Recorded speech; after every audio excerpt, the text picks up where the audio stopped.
me feel like a rebel, but I will not give you a reason to destroy me more and more again and again.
What's going on, everyone? We're live here. This is Dave the Watchman and Level Up Justin, and you're watching the Level Up Lariat podcast live on Bacon.com. Thanks for joining us, everybody. How's it going today? Level Up Jay.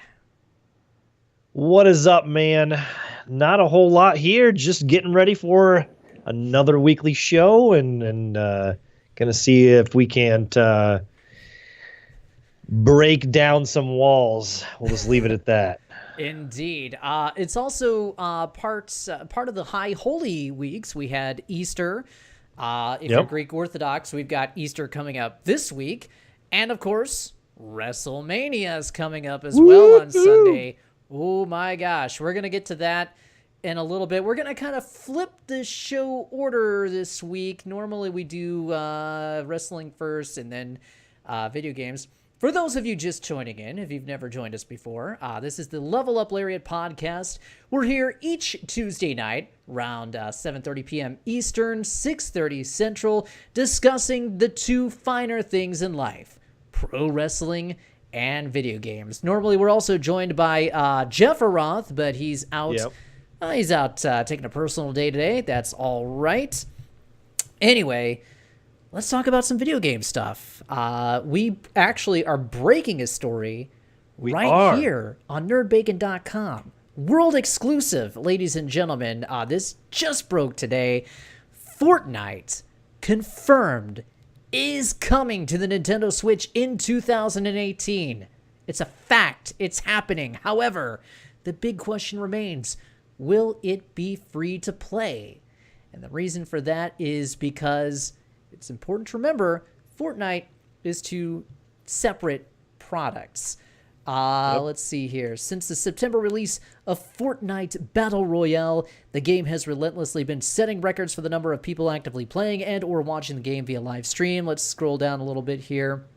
After confirming with our sources, Nerd Bacon can report that Fortnite will definitely be arriving on the Nintendo Switch this year, most likely around the same time that Nintendo launches their online service this September.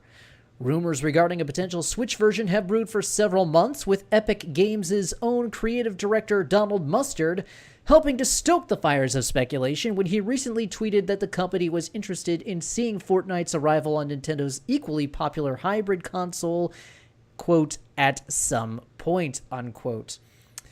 While an official announcement is forthcoming, the idea of being able to play the hottest game of the year on Nintendo's hybrid bundle of joy will certainly be cause of celebration among the Nintendo faithful. However, there is a downside for which fans need to prepare. Fortnite on Nintendo Switch will not be free to play.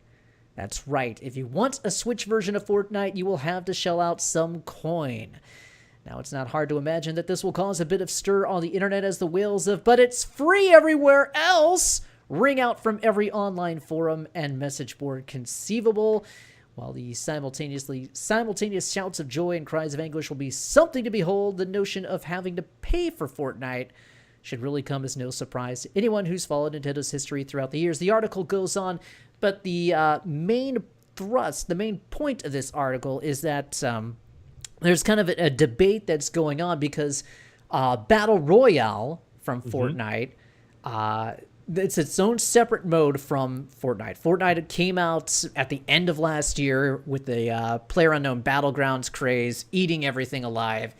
Fortnite was kind of forgotten, and then in like 2 months' time, they turned around and released Battle Royale, and then that just like caught wildfire, kind of piggybacking on PUBG's success. So the thrust is, yes, Battle Royale is free to play, but since it makes all of its revenue through transactions, through in-game transactions, and Nintendo might be kind of wary, considering the younger demographic, to let a game that relies so heavily on those transactions to be out on their console. So there's two arguments. Either A, this is inconceivable, Battle Royale just doesn't come to the Nintendo Switch, which I think is going to be a horrible mistake if that's the route they go. Or B, Battle Royale does come, but it's bundled in with vanilla Fortnite. So basically, you would buy your Fortnite cartridge or your eShop download, and then the Fortnite Battle Royale code is included as part of that. So, okay, that's a big word vomit mouthful right in your face right at the get-go, Justin. So, what are your thoughts on this one? Well, so right now, obviously, I would say the bulk of the Fortnite community all stems comes from or stems around the Battle Royale mode. It doesn't really get into the Save the World or the PvE mode. Right. Now, that's not to say that isn't a fun mode. From what the people that have played, they said they've enjoyed it. And you got to remember, there is ways for Epic Games to make money here without them selling the Fortnite on the other consoles or on Nintendo even, by the different packs and the different things that they can do. Obviously, you're not going to be better. It's all cosmetic stuff. Right. That's the cool thing about Fortnite is that, yes, it is all cosmetic stuff. Correct. It's not pay to win like Star Wars Battlefront. Right. So coming to the Nintendo Switch, I could see them kind of changing it up a little bit because, again, we're talking Nintendo and their history, and with their history, it wouldn't surprise me much if they did say, "Hey, we are going to have this Battle Royale is just going to be loaded in, like you said, with vanilla Fortnite or the regular old Fortnite." But do you think people are going to balk at having to pay $40? Let's say, I don't know if that's how much it's going to cost, but do you think people are going to balk at having to pay $40 just to get their hands on Battle Royale? Basically, I got to shell out $40 for a version of the game that I don't want just so I can get this download code. I just don't see, as much as Nintendo is striving and becoming closer and closer to possibly even being the second most popular of this generation as far as the consoles go, of the consoles, or even however you want to call it. I could just see it being something where people in this day and age obviously are going to be like, well, why do we have to buy it if like people on Xbox and PlayStation don't? I think it'll cause a little bit of an uproar. I think you'll hear people complain about it, but I think the people that want it will pay for it, because again, if you appreciate the game and you want it and you want to play it, like I obviously have downloaded it for Xbox and PlayStation. I play it on both. I know people have downloaded on all and PC, and if I wanted to play it if I really, really, really wanted to play it on the Switch, $30-$40 isn't the end of the world. But for those people who are picky about what they pay for and what they play and choose, pick and choose what they play, I can completely understand where I can get it free somewhere else. Especially if it ends up being like not necessarily a watered down version, but not every game that has came to the other consoles that it comes to the Switch has been as good or as powerful. So I guess it kind of depends too on what kind of version we're going to end up getting. I think it would be the full version from what I understand, but it's going to be the full version. It's just it might, if it does come out like that, it might be broken up in those two parts.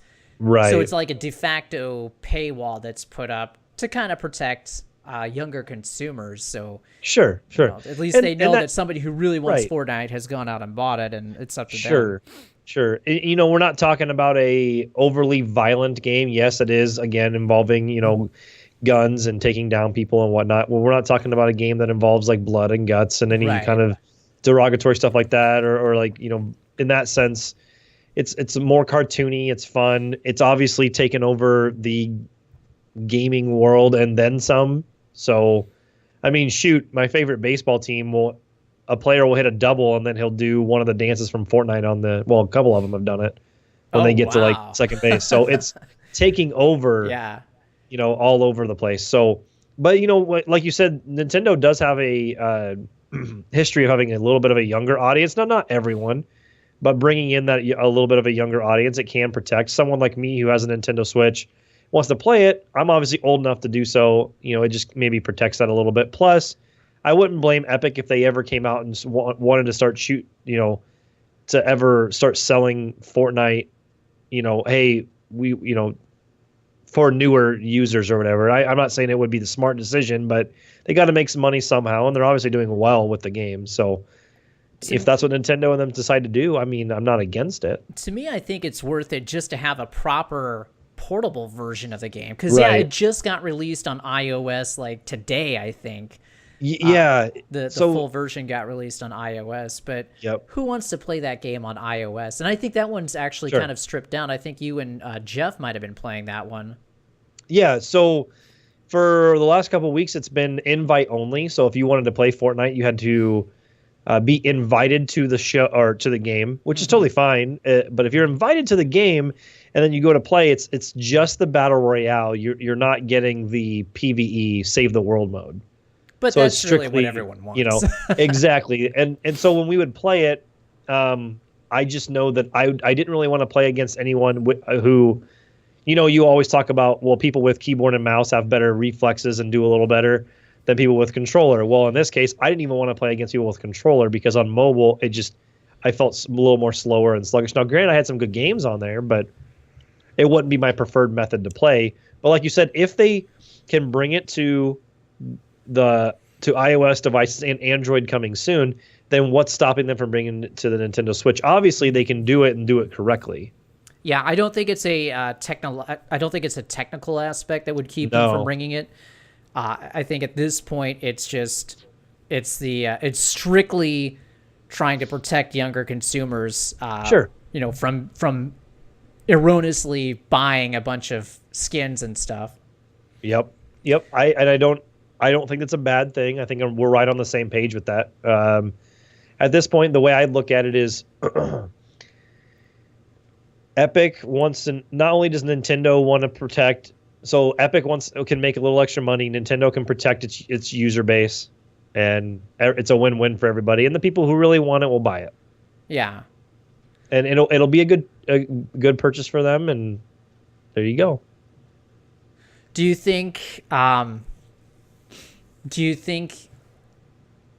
perhaps the inclusion of incentives like the Nintendo version, like Rocket League did, where the Nintendo Switch version includes like different Nintendo skins? Like, what if you ran around in a Samus Aran skin? I mean, how awesome would that be, right? Or what if your guy would run around in blue overalls and a red shirt with white gloves and a red hat that happened to have an M on it, I don't know if Nintendo would allow that, but they might allow Samus. Right. Well, or at least maybe Captain Falcon. And I didn't think Nintendo would do what they did with like Mario plus Rabbids Kingdom Battle, but I guess this game's obviously got a little bit more, as much as it's a cartoony game, it's got a little bit more of an adult content there. So yeah, no, I'd be interested in it. It'd pique my interest. I'm like, that'd be kind of cool to play. But then would the Nintendo Switch have crossplay? So that would bring me to the next point is, so at this point, you can play, if you're on PlayStation, you can play against people on PC and iOS. And if you're on Xbox, you can play against people on PC and iOS. You just can't play if you're Xbox and PlayStation. You can't commingle then. And I don't think that's ever going to happen, at this, point in the game.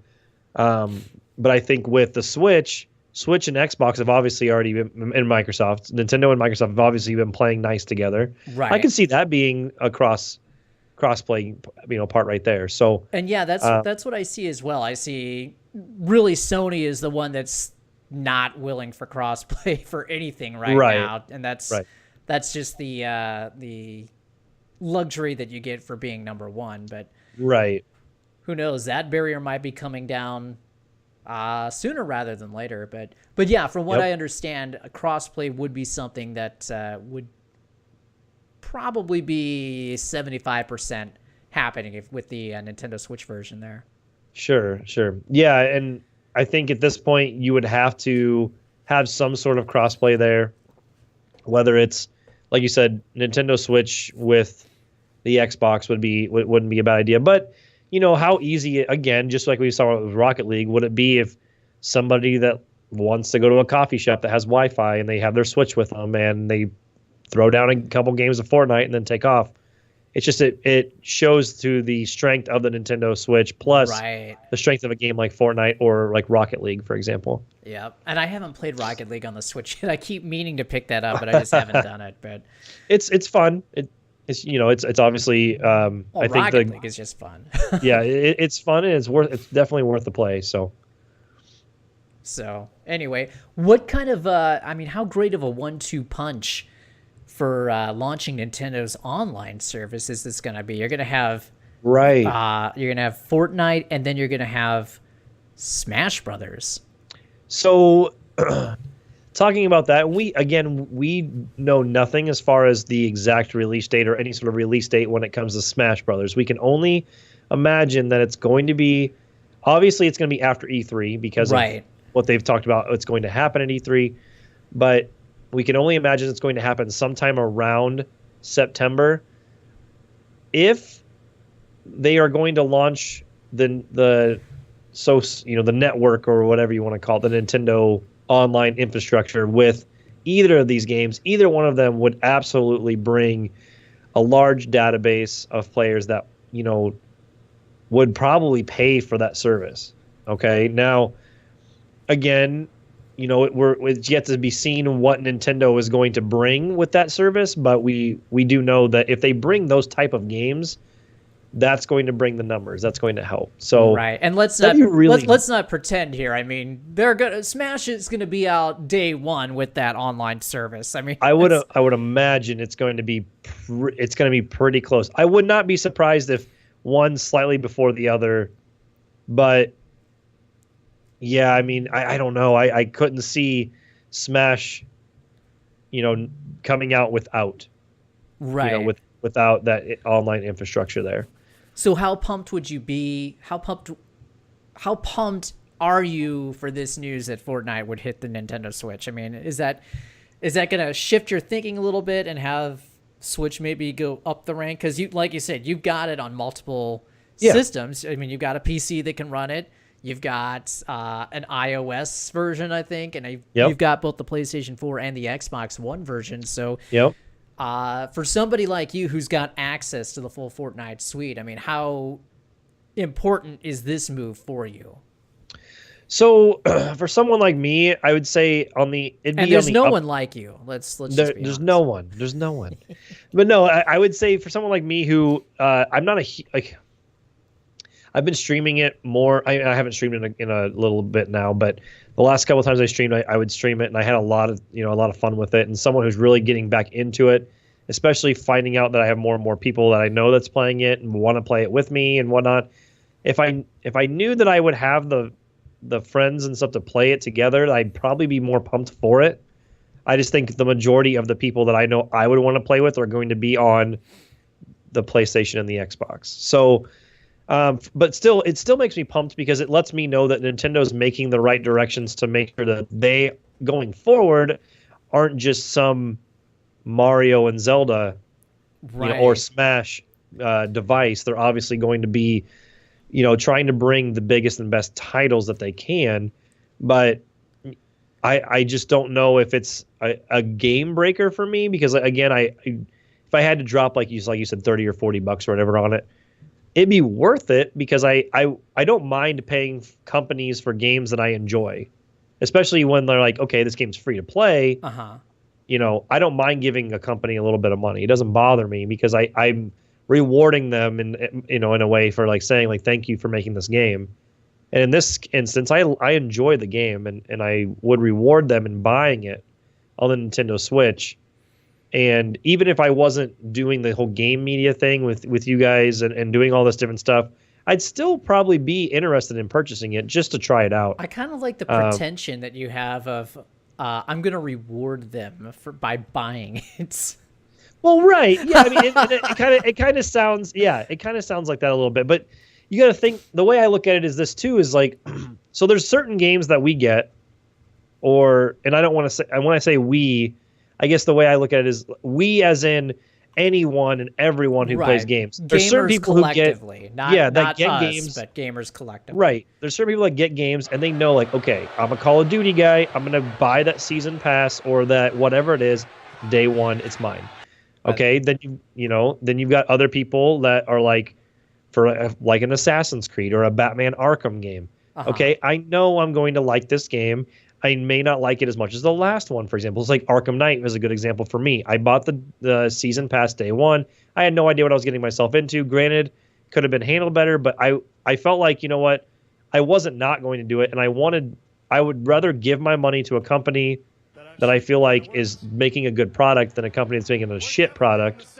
And regardless of free to play or not. And I'm just, I'd rather, like we said, it sounds kind of pretentious, but rewarding them with my hard-earned money, because obviously that's, in the end, that's what we're doing. We're giving them our hard-earned money to play these games. So is Fortnite, if School of Thought number 2, as we outlined in the article, comes true, Yep. Fortnite, $40, Nintendo Switch, and then you get the download code for Battle Royale, is that a buy for you?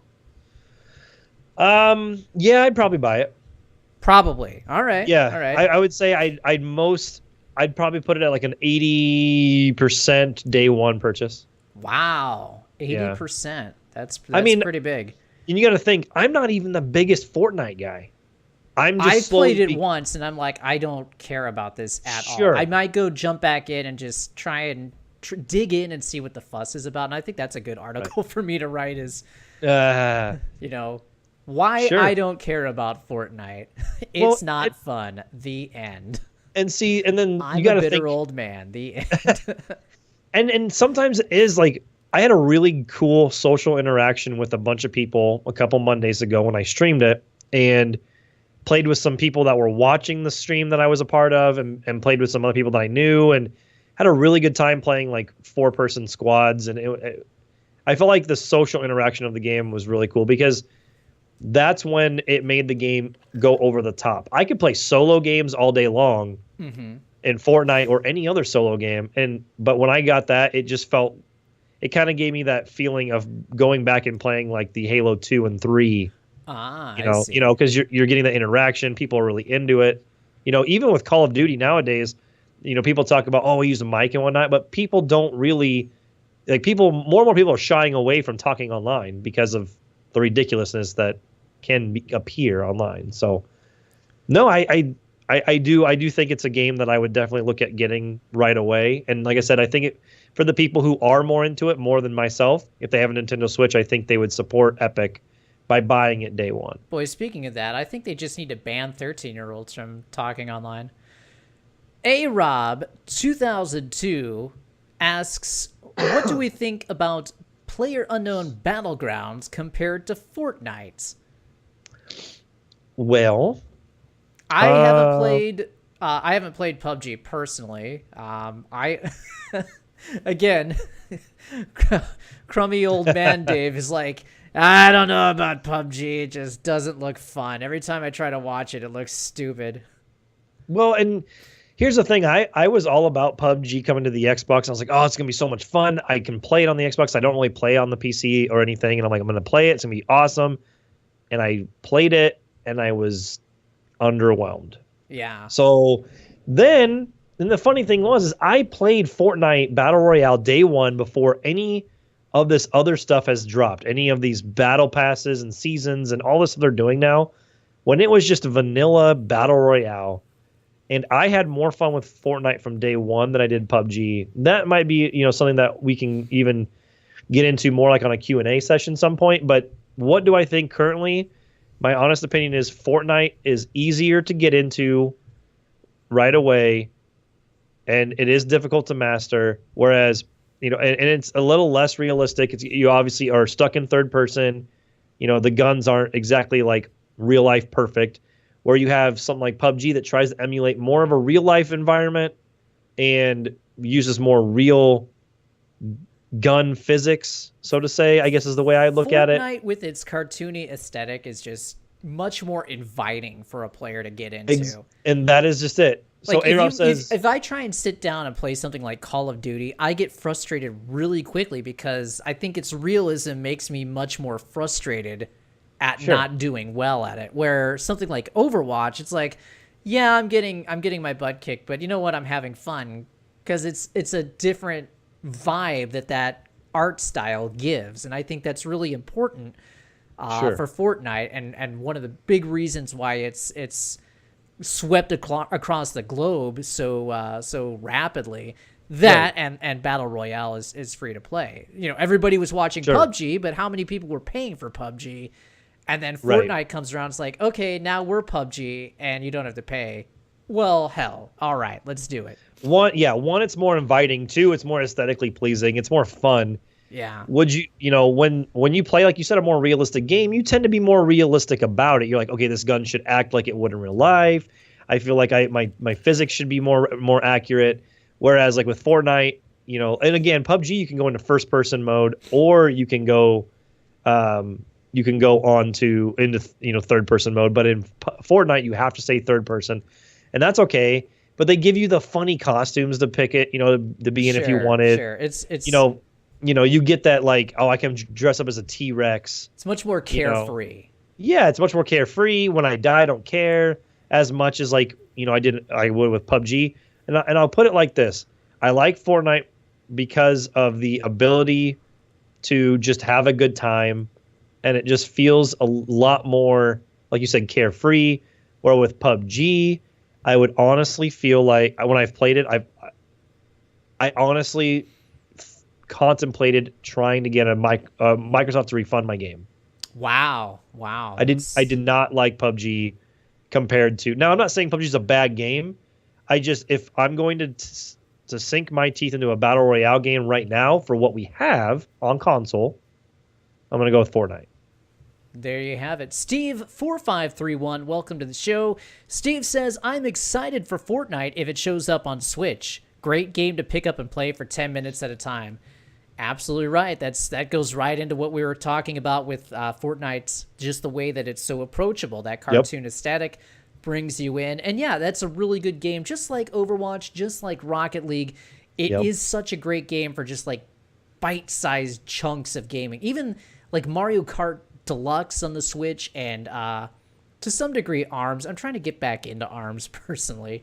That and Splatoon 2. Those are just great games for like little chunks, or if you allow yourself to get in and just sink in for hours at a time. But yes, Steve, according to sources that we have here at Nerd Bacon, we just broke this on our site if you're unfamiliar, at nerdbacon.com. Fortnite, we did confirm, is coming to Nintendo Switch. We don't know an exact date or anything yet, but we're speculating that it'll launch probably in September, which is the rumor that Nintendo's online service is going to launch. So check it out on nerdbacon.com. And I want to go back to something that you had talked about with Nintendo and just bringing Fortnite over to the Nintendo Switch, just showing their commitment to go out and grab those big games. Yep.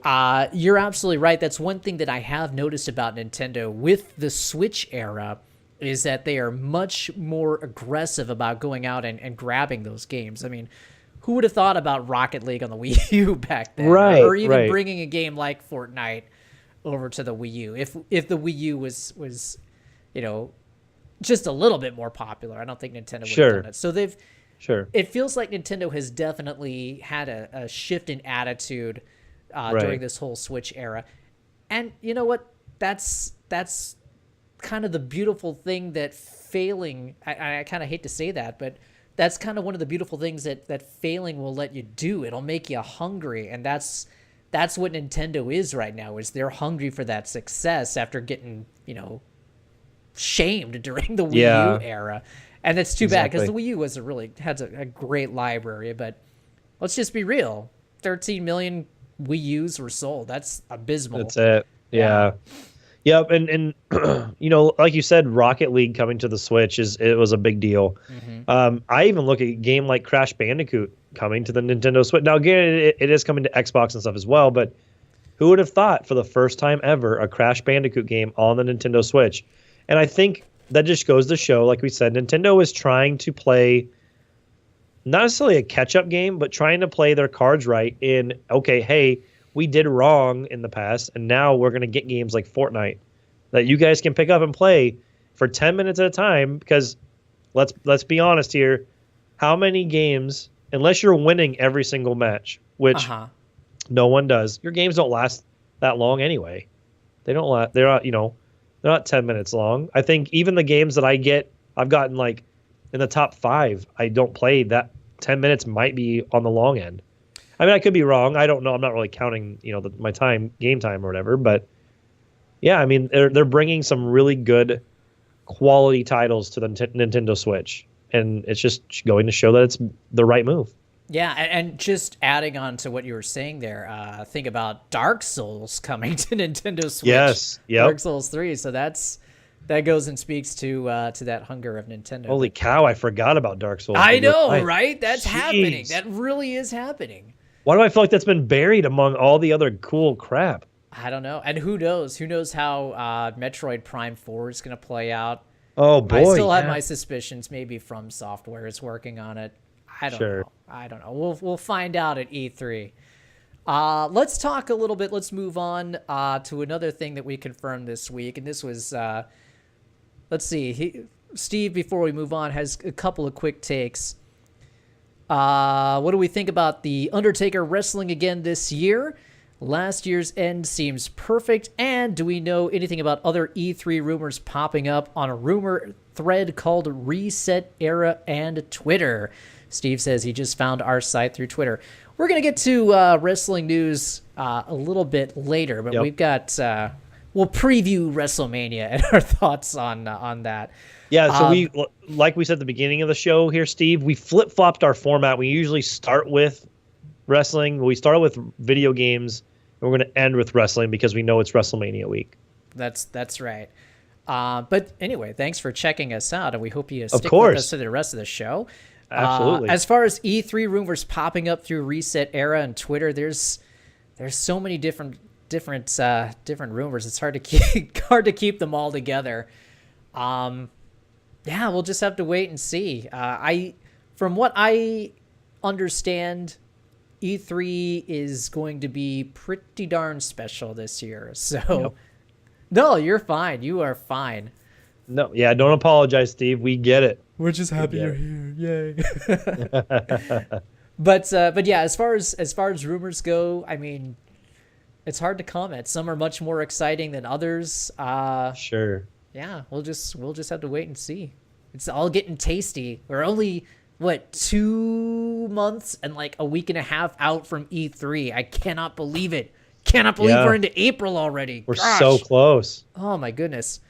Let's move on. Let's move on to one thing.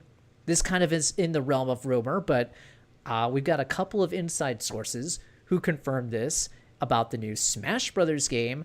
So Smash for Switch, from what we understand, from what our sources have told us through the ether, through the wind, through the voices in our head, they have told us that the Smash being developed for the Nintendo Switch, this is a brand new version of Smash Brothers. It is not a deluxe version of Smash 4. So this is going to be, for all intents and purposes, this is Smash 5. But here's the fascinating thing, Justin.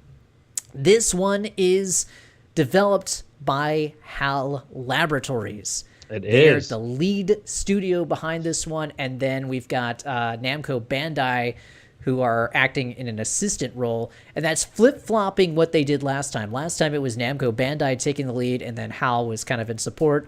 Now we got HAL taking the lead with Namco Bandai in support. So I think the big thing on everyone's mind is, especially for those of us who kind of keep an eye out on the fighting game community and this great divide in the Smash base that we've been talking about the past few weeks between those who have moved on to Smash 4 and those who are sticking with Melee. Will this help bridge that gap? Will we have some Smash hand holding along with our smashing? I don't know. What do you think? What is HAL Laboratories developing Smash 5 mean to you, Level Up Justin? Well, to me, it just means that we are going to get a better, more refined Smash game. And that's not to say that Smash 4 is a bad game in any stretch of the imagination. But when you look back, going even back into like Melee, for example, and so forth, you got to think that how Hal doing this game is what's probably best for business. I know it sounds very cliche, but Where have I heard that? yeah. So it just shows that they obviously noticed that there was either maybe not. It wasn't necessarily a drop off in player count, I wouldn't say, but like we've talked about at last year's Evo, Nintendo had representatives there, from Smash, that were watching intently, that were keeping an eye on how things were and trying, and like you said, in all intents and purposes, to try and bring the two communities together. So if there is anyone that could do it, it would be HAL Laboratories. The thing is at this point, we obviously we would rather have a game closer to Melee than we would closer to Brawl. But Oh my gosh. Can you imagine what if they go back to Brawl? oh man. You'd have yeah. I don't smashes. Yeah, I don't necessarily think they would, but the things that our sources are talking about and are saying, it sounds like this game's going to be what Smash fans want, period, the end. Now, we don't know anything about maybe necessarily the physics of the game and how it'll work, if it'll be like, really close to like Melee, for example. But obviously, they're doing something. I think they're trying something new to try and wean people off of Melee and over to this new. Right. Let's just think, if people could go, the people that play Smash 4 are going to leave Smash 4 to play Smash 5 or whatever it's called. Okay. I still stand that I think it's going to have some sort of catchy title or, weird title like Brawl or Melee. So Super Smash Brothers Blitz or something. I don't know. Braille. Brawl, like Brawlhalla, Ninhala, I don't know. But anyway, they're going to, I do think that this is the best decision they could have made. The right team is on the job for this one. Yep, and I wonder how involved Sakurai is in this one. I haven't heard yet, personally. Sure. So I did a lot of research, like I said before. I did a lot of research when it came to that trailer that came out. And I would talk to you guys like, hey, I was up till like 1 o'clock in the morning one night, like doing a lot of like just reading through stuff and watching videos and trying to catch stuff. And that's when I caught the HAL Laboratories thing. Oh, okay. Yeah, and I think I had briefly mentioned that on one of our last shows or whatever, that I mentioned like just that they're listed at like the end of the trailer or something's on there that speaks to HAL or whatever being in the game. And then, we kind of talked about some other things like the logo being, a little like something with the logo being a little more reminiscent of like the Melee or Brawl versions than the Wii U version and some different things that I would find.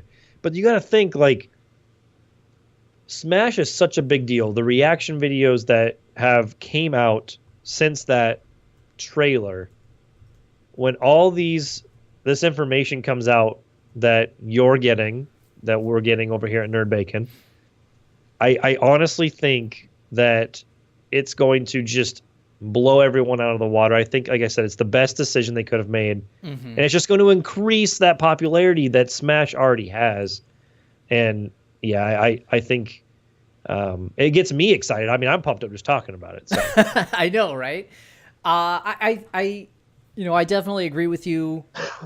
Nintendo was at Evo. We ran into Bill Trendon while we were out there, and they were checking things out. I think if you recall back to Evo, and for those who are unfamiliar, Evo is the largest, most prestigious fighting game tournament in the world. So that's like the grand stage. If you're a fighting game, you want to be featured at Evo. And they've had 2 versions of Smash at Evo for a long, long time. Right. And they had the Smash 4 Grand Finals broadcast on Disney. Now, with esports becoming a larger and larger thing as the years progress, Nintendo definitely is going to keep their eye on esports and wants to kind of get into that esports realm, that esports pie. So the optics don't look good if you've got 2 versions of Smash, if you've got a divided fan base. And that's what we're hoping that this new Smash is going to be able to bridge, is that divided fan base. So, I mean, and like you mentioned, like it's kind of healing that divided fan base. It's not like it's a bad thing. It's just It's just right now that so many people have hung on to Melee, and at this point, we're just kind of, I don't know, what else can we see from Melee at this point? So at some point, that's like we talked about before, that'll drop off, and maybe this game will be what replaces Smash 4 and in Melee at Evo, and we have one Smash instead of having two, and you get divisive, audiences for each. Yeah. So yeah. and also don't forget that Jeff Roth, who is not on the show tonight, and Dave, the Watchman, and of course myself will all be. We've all been. I don't know what the word I'm looking for is. I guess we've all been. I don't know. Approved. We've got press credentials. Press credentials. Yeah. Press credentials to go to Evo. So we will be at Evo World. What was it? Evo Worlds 2018. This will be this year. Yeah. And so, that'll be something that we'll get to kind of come and, talk about more. And if Smash is not out by then.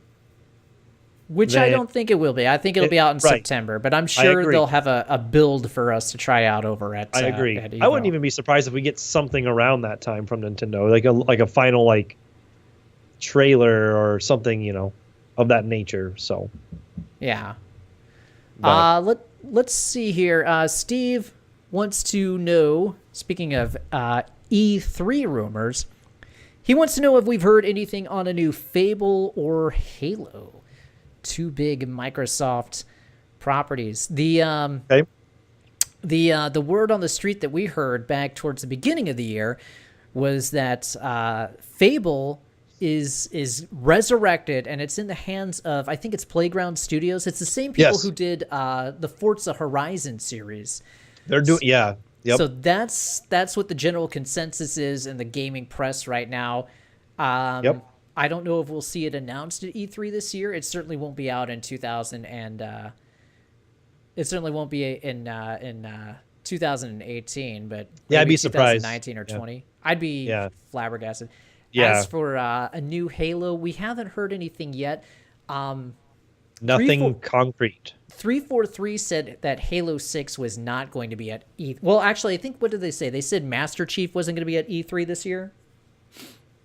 Ooh, I'd have to look again to remember, because we've talked about that earlier in the year too. Yeah, I think they said specifically that Master Chief wasn't going to be at E3.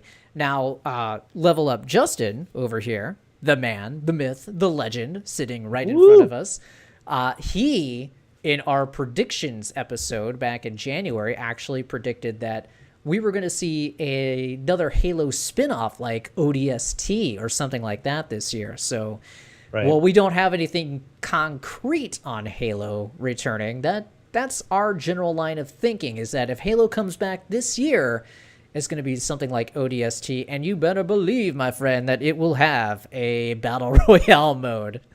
So, I kind of Googled 343 and Halo 6, so to say, just because let's just put the next number on it, and let's just see what they're going with. So, last year, they confirmed that it will not be at E3 2017, and that's totally cool. I don't think any of us expected it last year. This year we're kind of talking like it's going to be more of like they could tease it, but we're not going to get a Halo 6 this year or anything like that. But we did. You mentioned Fable. Fable will most likely be revealed at E3. We don't have any sources on that other than the fact that other outlets were also reporting earlier this year that Playground is making that game, and you'll see that coming out soon. With Halo, we don't know anything, but I would not be surprised if they, again, like Dave said, what if we just get some sort of free-to-play Halo Battle Royale type game, a spinoff, and then, oh, by the way, here's a small teaser for Halo 6. Yeah, coming out next year. Yeah, so that's what we've got right now. Yep. I do think you're gonna, we talk about predictions. I do think you'll see some other Xbox games coming, like exclusives, so to say. We talked about that in our predictions episode, and The next Xbox Inside, is that what they're calling it now? Oh yeah, what is that? April 10th? It's a week from today. Okay. And the trailer, the real quick teaser trailer for that is the startup screen or the startup video from the original Xbox, most likely talking about probably what's coming for backwards compatibility. But we don't know anything from that as well. That'll be interesting. Yep. I don't we'll think see. we weren't really big fans of of of the first Inside Xbox, so we'll see how this one goes. Learn from their mistakes, make it a little better, and see what else we got. Steve also asks about Evo, whether or not there are any new fighters coming out for Xbox. We have not heard anything. That's kind of the big gap in Microsoft's lineup has been. Wait, what about Soul Calibur? That's not right. Or did we find out anything about Soul Calibur on that one? I don't remember. I'll hit the Googles up. I kind of think, and we mentioned this again in our grand predictions episode. Yep. I kind of think that we're gonna see Killer Instinct 2 on the Xbox announced this year, and I will be ecstatic because Killer Instinct is fantastic. And then, yeah, that's about all we know, or all we think right now. We definitely don't know anything about it. I'm keeping my fingers crossed. Who knows? Maybe Capcom will have a dump truck full of money wheeled up to their door. Well, we know that Capcom was actually visiting Microsoft earlier this year, so yes, who knows? Yeah, we do know that. With Darkstalkers outfits hitting Street Fighter V today, maybe that's just laying the groundwork for a return of Darkstalkers by Capcom, and maybe it'll be an exclusive to Xbox. I don't know. Crazier things have happened.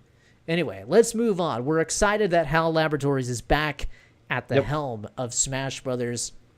And then I think it was Marcus Sellers who tweeted out some insider info that followed up with that, saying that he had confirmed that Ice Climbers is going to be back in Smash 5. Good. Yeah, yeah. And that it was, they're looking to having good third-party support. Yes, a lot of third-party support. So we'll see how that plays out. I've heard a few rumors that I can't really comment on, but if those rumors pan out, it'll be fun. It'll be nice. Funny. My only hope is that people like Ryu and Bayonetta, and people like that stay there. Yeah. I kind of doubt that we'll have Cloud, and I doubt he'll return. I could see certain characters. I could see them keeping most of what's there. Square Enix has always played well with Nintendo for the most part, so I wouldn't be surprised if Cloud stayed, but I don't know how popular he is in the Smash realm. He's definitely not Noctis popular, like in Tekken. But holy crap! Everybody's playing Noctis in Tekken. It's annoying. Yeah. So especially I play King, and I have not figured out how to stop Noctis from getting around me every 2 seconds. It's really annoying. I think it would be smart. Nintendo's playing really well with third party. They want more third party support on the Switch, and the best thing they can do is continue to bring third party support by bringing characters, like they did with Mega Man and Pac-Man and Sonic and Bayonetta and all that coming, and Ryu and those were really cool characters to have. I would be surprised if they didn't bring back the majority of those characters. Well, hopefully they bring back the cool ones. Yes. Bayonetta, just bring Bayonetta back for me. See, I actually hope they bring back Mega Man as well, even though he wasn't one of the better characters. They kind of crapped him on some of his moveset and whatnot, but maybe if they made him his Mega Man 11 version. Oh, that'd be sweet. There is a little bit new art design. Bring X. Or bring X into it. That would be cool. Unless they're gonna, I don't know how much X is saved more for granted we're not talking about the crap. What's the fighting game? I'm blanking on Capcom. Marvel versus Capcom. Marvel versus Capcom. Yeah. So X is always has been in there. I don't know if he's reserved specifically for that or or what. But that would be really cool if he was in a Nintendo game. If you had Mega Man and X, for example, that'd be kind of cool. But yeah, I mean, even if they went so far as to take and take Mega Man 11 version and put him in, and some of his new, because that game's coming this year too, which I'm really excited about. But if they took like the Mega Man 11 version and some of like his new moves that they are implementing into this new game, we got to see one in that first trailer, and kind of gave him that move set. The only difference is I don't know which one comes out first. My guess is that Smash might be out first. Smash will be out first. Capcom explicitly stated last year that that Mega Man 11 wasn't going to be out till late 2018. Yeah. So he could we've be got like a while DLC. to wait. Yeah, he could be like a DLC character that comes later. Yeah, and that's one thing that I think you're going to see a lot more of with this new Smash is they'll probably play into the seasons route like some of the other games. Let's move on here. The other piece of big gaming news that hit today, Game Informer had their reveal of this month's cover, or this coming month's cover, and it's going to be a full blowout on a game we've been waiting a couple of years for now on PlayStation 4, Spider-Man. That's right. They've got the full details of Spider-Man, including a release date, which I believe is going to drop tomorrow. So here we are, out of nowhere, RKOing us all over the place with the release date. Here comes Spider-Man. I don't know, man. That's kind of bold right before E3. We were thinking we were going to see a date for that, but maybe Spider-Man is going to be out a little bit sooner than we were thinking. I think we were believing that Spider-Man was going to be more of a fall game. So what do you think? What are your? I guess we don't really have any news on Spider-Man yet. The news nuggets are going to start dropping tomorrow. But Game Informer says they're going to detail like the aspects of the open world of Spider-Man, all the collection and everything. Blah blah blah blah blah. So I don't know. What do you think? What do you think the date's going to be for Spider-Man? Just a wild guess.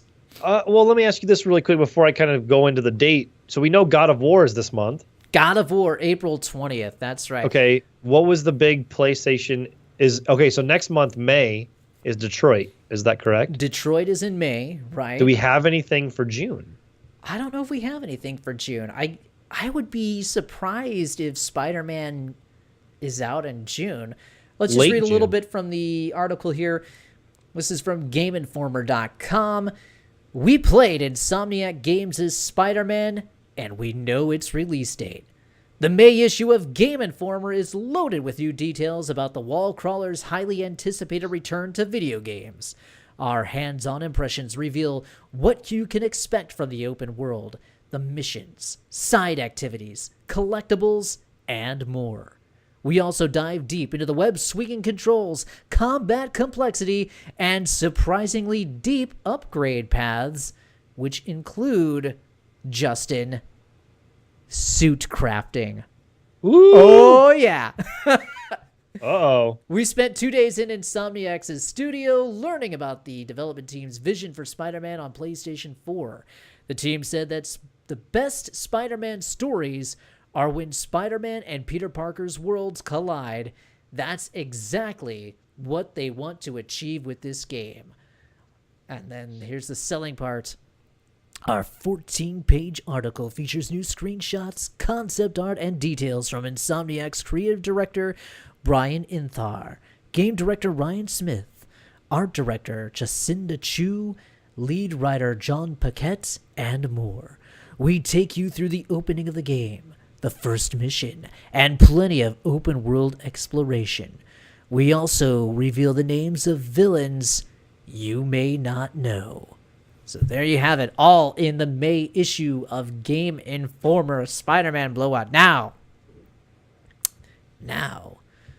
what month? What month do you think, Justin? I think it's going to be...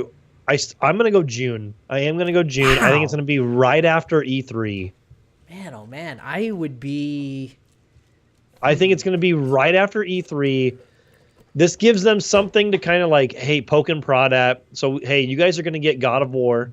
Yeah. A month later, you guys are going to get Detroit. And then we have E3 in a few weeks after that. Okay. So, okay, at E3, here's Spider-Man. Here's what it looks like. You guys can play that. We're excited for you guys to play that in like a week or whatever the release date is. And it's like towards the end of June. So if I had to pick an exact day just for fun and giggles, we'll go to the end of June on my calendar here. And I know Tuesdays are typically game release days, but Fridays have become more and more popular. Yeah. I'm going to say either the 22nd or the 26th, that Friday after E3 or the 26th of June. I'm still going to stick with September.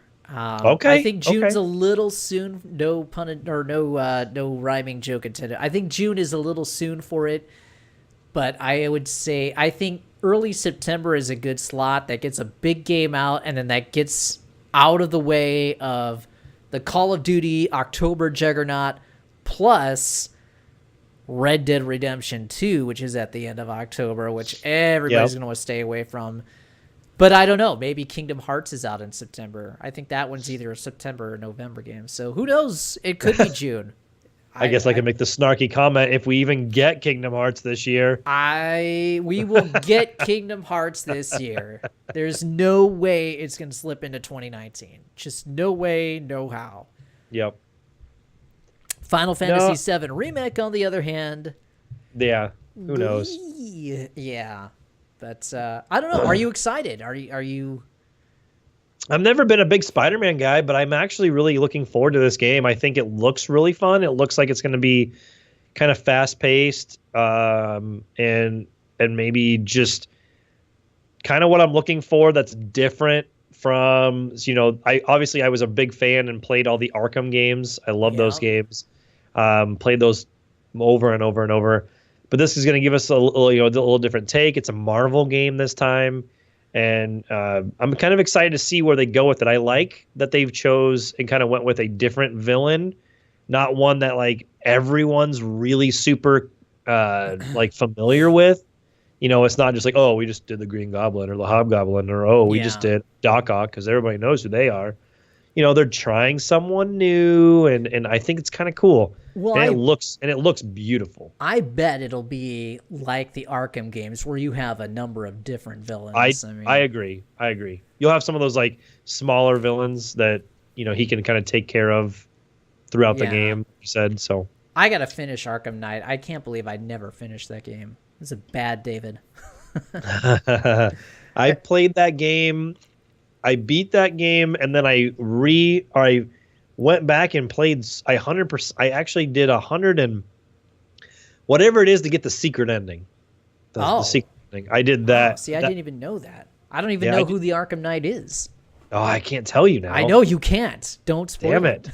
Damn it. Yeah, you'll have to play it. What other news did you have for us?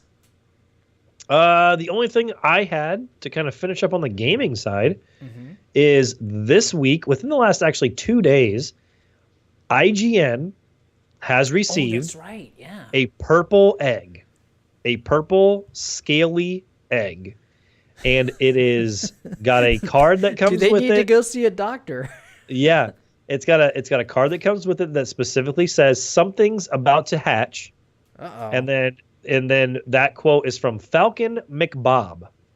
Falcon McBob is associated with the Spyro the Dragon Twitter page, and since that, there has been, according to the Spyro the Dragon Twitter page, 6 eggs delivered as of 2 hours ago. Boogie actually got the 6th one. Oh. So there have been 6 eggs. No one has said if they've cracked the egg open, but there is an article up even from Forbes that talks about somebody, should I crack this promotional Spyro the Dragon Easter egg open? But that's all that they've got, and it just says something's about to hatch.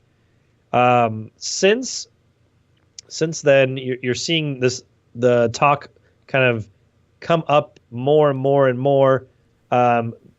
Long story short, at this point, the eggs are out there. The SpyroTheDragon.com site has been updated. Vicarious Visions has an Easter egg tweet that's out there. I guess PlayStation France, I don't know, I'm not as familiar about this one. I'll have to look it up. But PlayStation France had a Spyro Easter tweet tease. And then obviously the Easter eggs are being delivered. And then this is also the 20th anniversary for Spyro this year. Oh, wow. So Boy, it is it's looking hard to believe. 20 years. Man, yeah. man. Xenogears just celebrated its 20th anniversary launch in Japan. But you're right. Yeah, so all these high profile people getting the purple scaly eggs. I keep forgetting that Spyro has just been rumored. I think that was a Laura Kate Dale leak. Yep. I keep forgetting that it has not officially been announced. We're all just taking it for granted that, oh, well, Spyro's happening, but it hasn't officially been announced. So that's cool. Spyro, obviously on the way to being official at this point. I can't wait to see what it looks like. You know, that's one of those games I never played a Spyro game. Really? I was deprived. Okay. Well, and I played the first two. I did not play the third one, which I believe was like Year of the Dragon or something like that. I think that's right. Yeah. But there's just more and more signs that are pointing that this is going to come, and be leaked sooner than later. I would actually not be surprised if this is leaked within the next couple weeks. Yeah, or at least revealed within the next couple of weeks here officially. Yep. I would not be surprised if that is coming. At this point. Yeah, I really would say this week. The only thing is I don't know like how soon they're wanting to like drop it, because it's obviously going to be sooner than later. It's not making it to E3 at that point. Yeah, I feel like Thursdays have been like big gaming days. Yeah. Like as far as news go the past few weeks. So who knows? Shoot, maybe as soon as that be revealed Thursday. You'll see more of it at E3. Well, yeah, and it will be out this summer, just like kind of like Crash Bandicoot. Yeah, that'll be cool. I'll be glad to see. I need to check out that Crash Bandicoot remake. Oh, it's so good. Yeah, I've played so much of it. Yeah, maybe I'll wait for the Switch version. You got to know there's going to be a Switch version for Spyro. I mean, that's just, those two are made for each other right there. I would imagine so. Yeah. Yep. Nice. Yeah, I would imagine so. What else do you got? What else? Let's see. I don't really have much else, I don't think. Did you play any of that Far Cry 5? I did not play Far Cry 5. Oh, okay. Jeff played Far Cry 5. So Jeff has played and streamed some Far Cry 5. Jeff will be on again next week, and says I had asked him to save his Far Cry 5 thoughts and discussion for next week, so we can kind of get it firsthand from somebody who's played it. Reviews look good. And there is an Easter egg in the game that I think is really cool. Being someone's a horror movie fan, there is two Pennywise the Clown Easter eggs in Far Cry 5. Oh my. Yeah. So if I won't go too far into it quite yet, I want to see if Jeff has encountered either of those. If he has not, then we'll go from there. But kind of look around for some red balloons in a sewer. That's all I'll say. There's also something else, but I'll let you find it. Scary, kids. Scary. That's right. I don't know if I'm going to jump in. I really haven't jumped into any new releases yet this year. Compared to last year, I'm really lagging behind. Well, yeah. I mean, I'm trying to think. Obviously, in January, I picked up Street Fighter and Monster Hunter. Man, Did you I'm end just up not. picking Monster Hunter? I did. I'm just not playing it much. Wow. I'm surprised. You know, I liked it when I first played it. I'm just not playing that much. I will pick it up at some point, and then we can get like a 3-person raiding party stream going. That'll be fun. But I still am going to challenge Jeff and you to join in, and we'll do a Nerd Bacon Fortnite night one night, just like for an hour or two. See if it piques anybody's interest a little more with some of the fun that can be a team, a squad.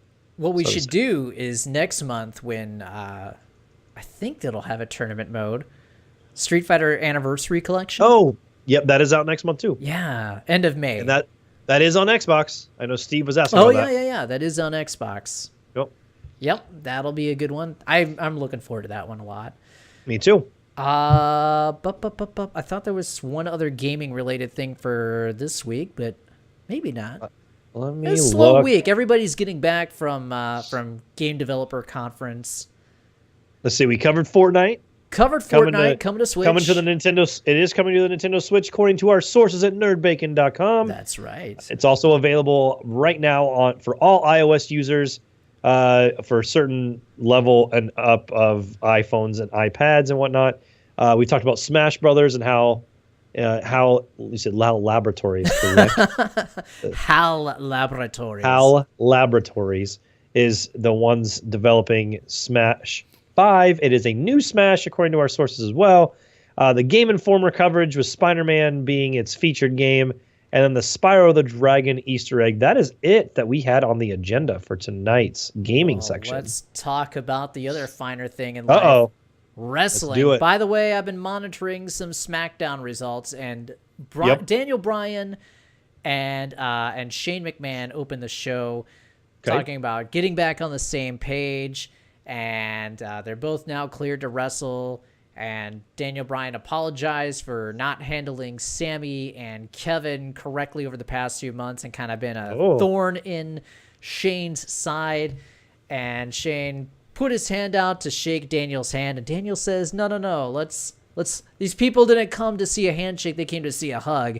Shane says, I'm not a hugger, but gives into the crowd and says they are now definitely on the same page. So you know what that means, Level Up, Justin. Yep. Heel turn. That most likely means a heel turn. Shane O'Mac is going to go heel at WrestleMania. You just know it. You think Shane's going to go heel? It better be Shane that goes heel. No. You cannot tell me that you think Daniel Bryan is... I do. Why? I do.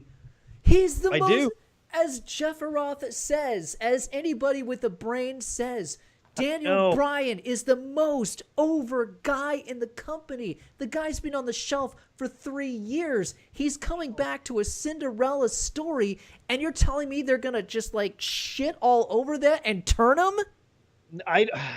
That would be the most colossally stupid thing you could do. And that's probably why they're going to do it. That's probably why you're right. That's what I was going to say. Because I'm a genius. You're making my point for me. Yeah. Because they obviously are making it seem like it's not going to happen, or it's basically something that doesn't seem like it should happen. I could see there's a stipulation in this match too. So if Daniel and Shane win, Sammy and Kevin are fired from SmackDown. Right. And if they lose, then Sammy and Kevin get their jobs back. So they're destined to lose. And we're fine with that. We're fine. Sure. The point is we're getting Daniel Bryan back in the ring. I don't even necessarily think that Kevin, well, and we'll get more into like the predictions, but I don't think that Kevin and Sammy necessarily win this match. I think Shane turns and helps him in. I could see that. I could see them losing and ending up on Raw.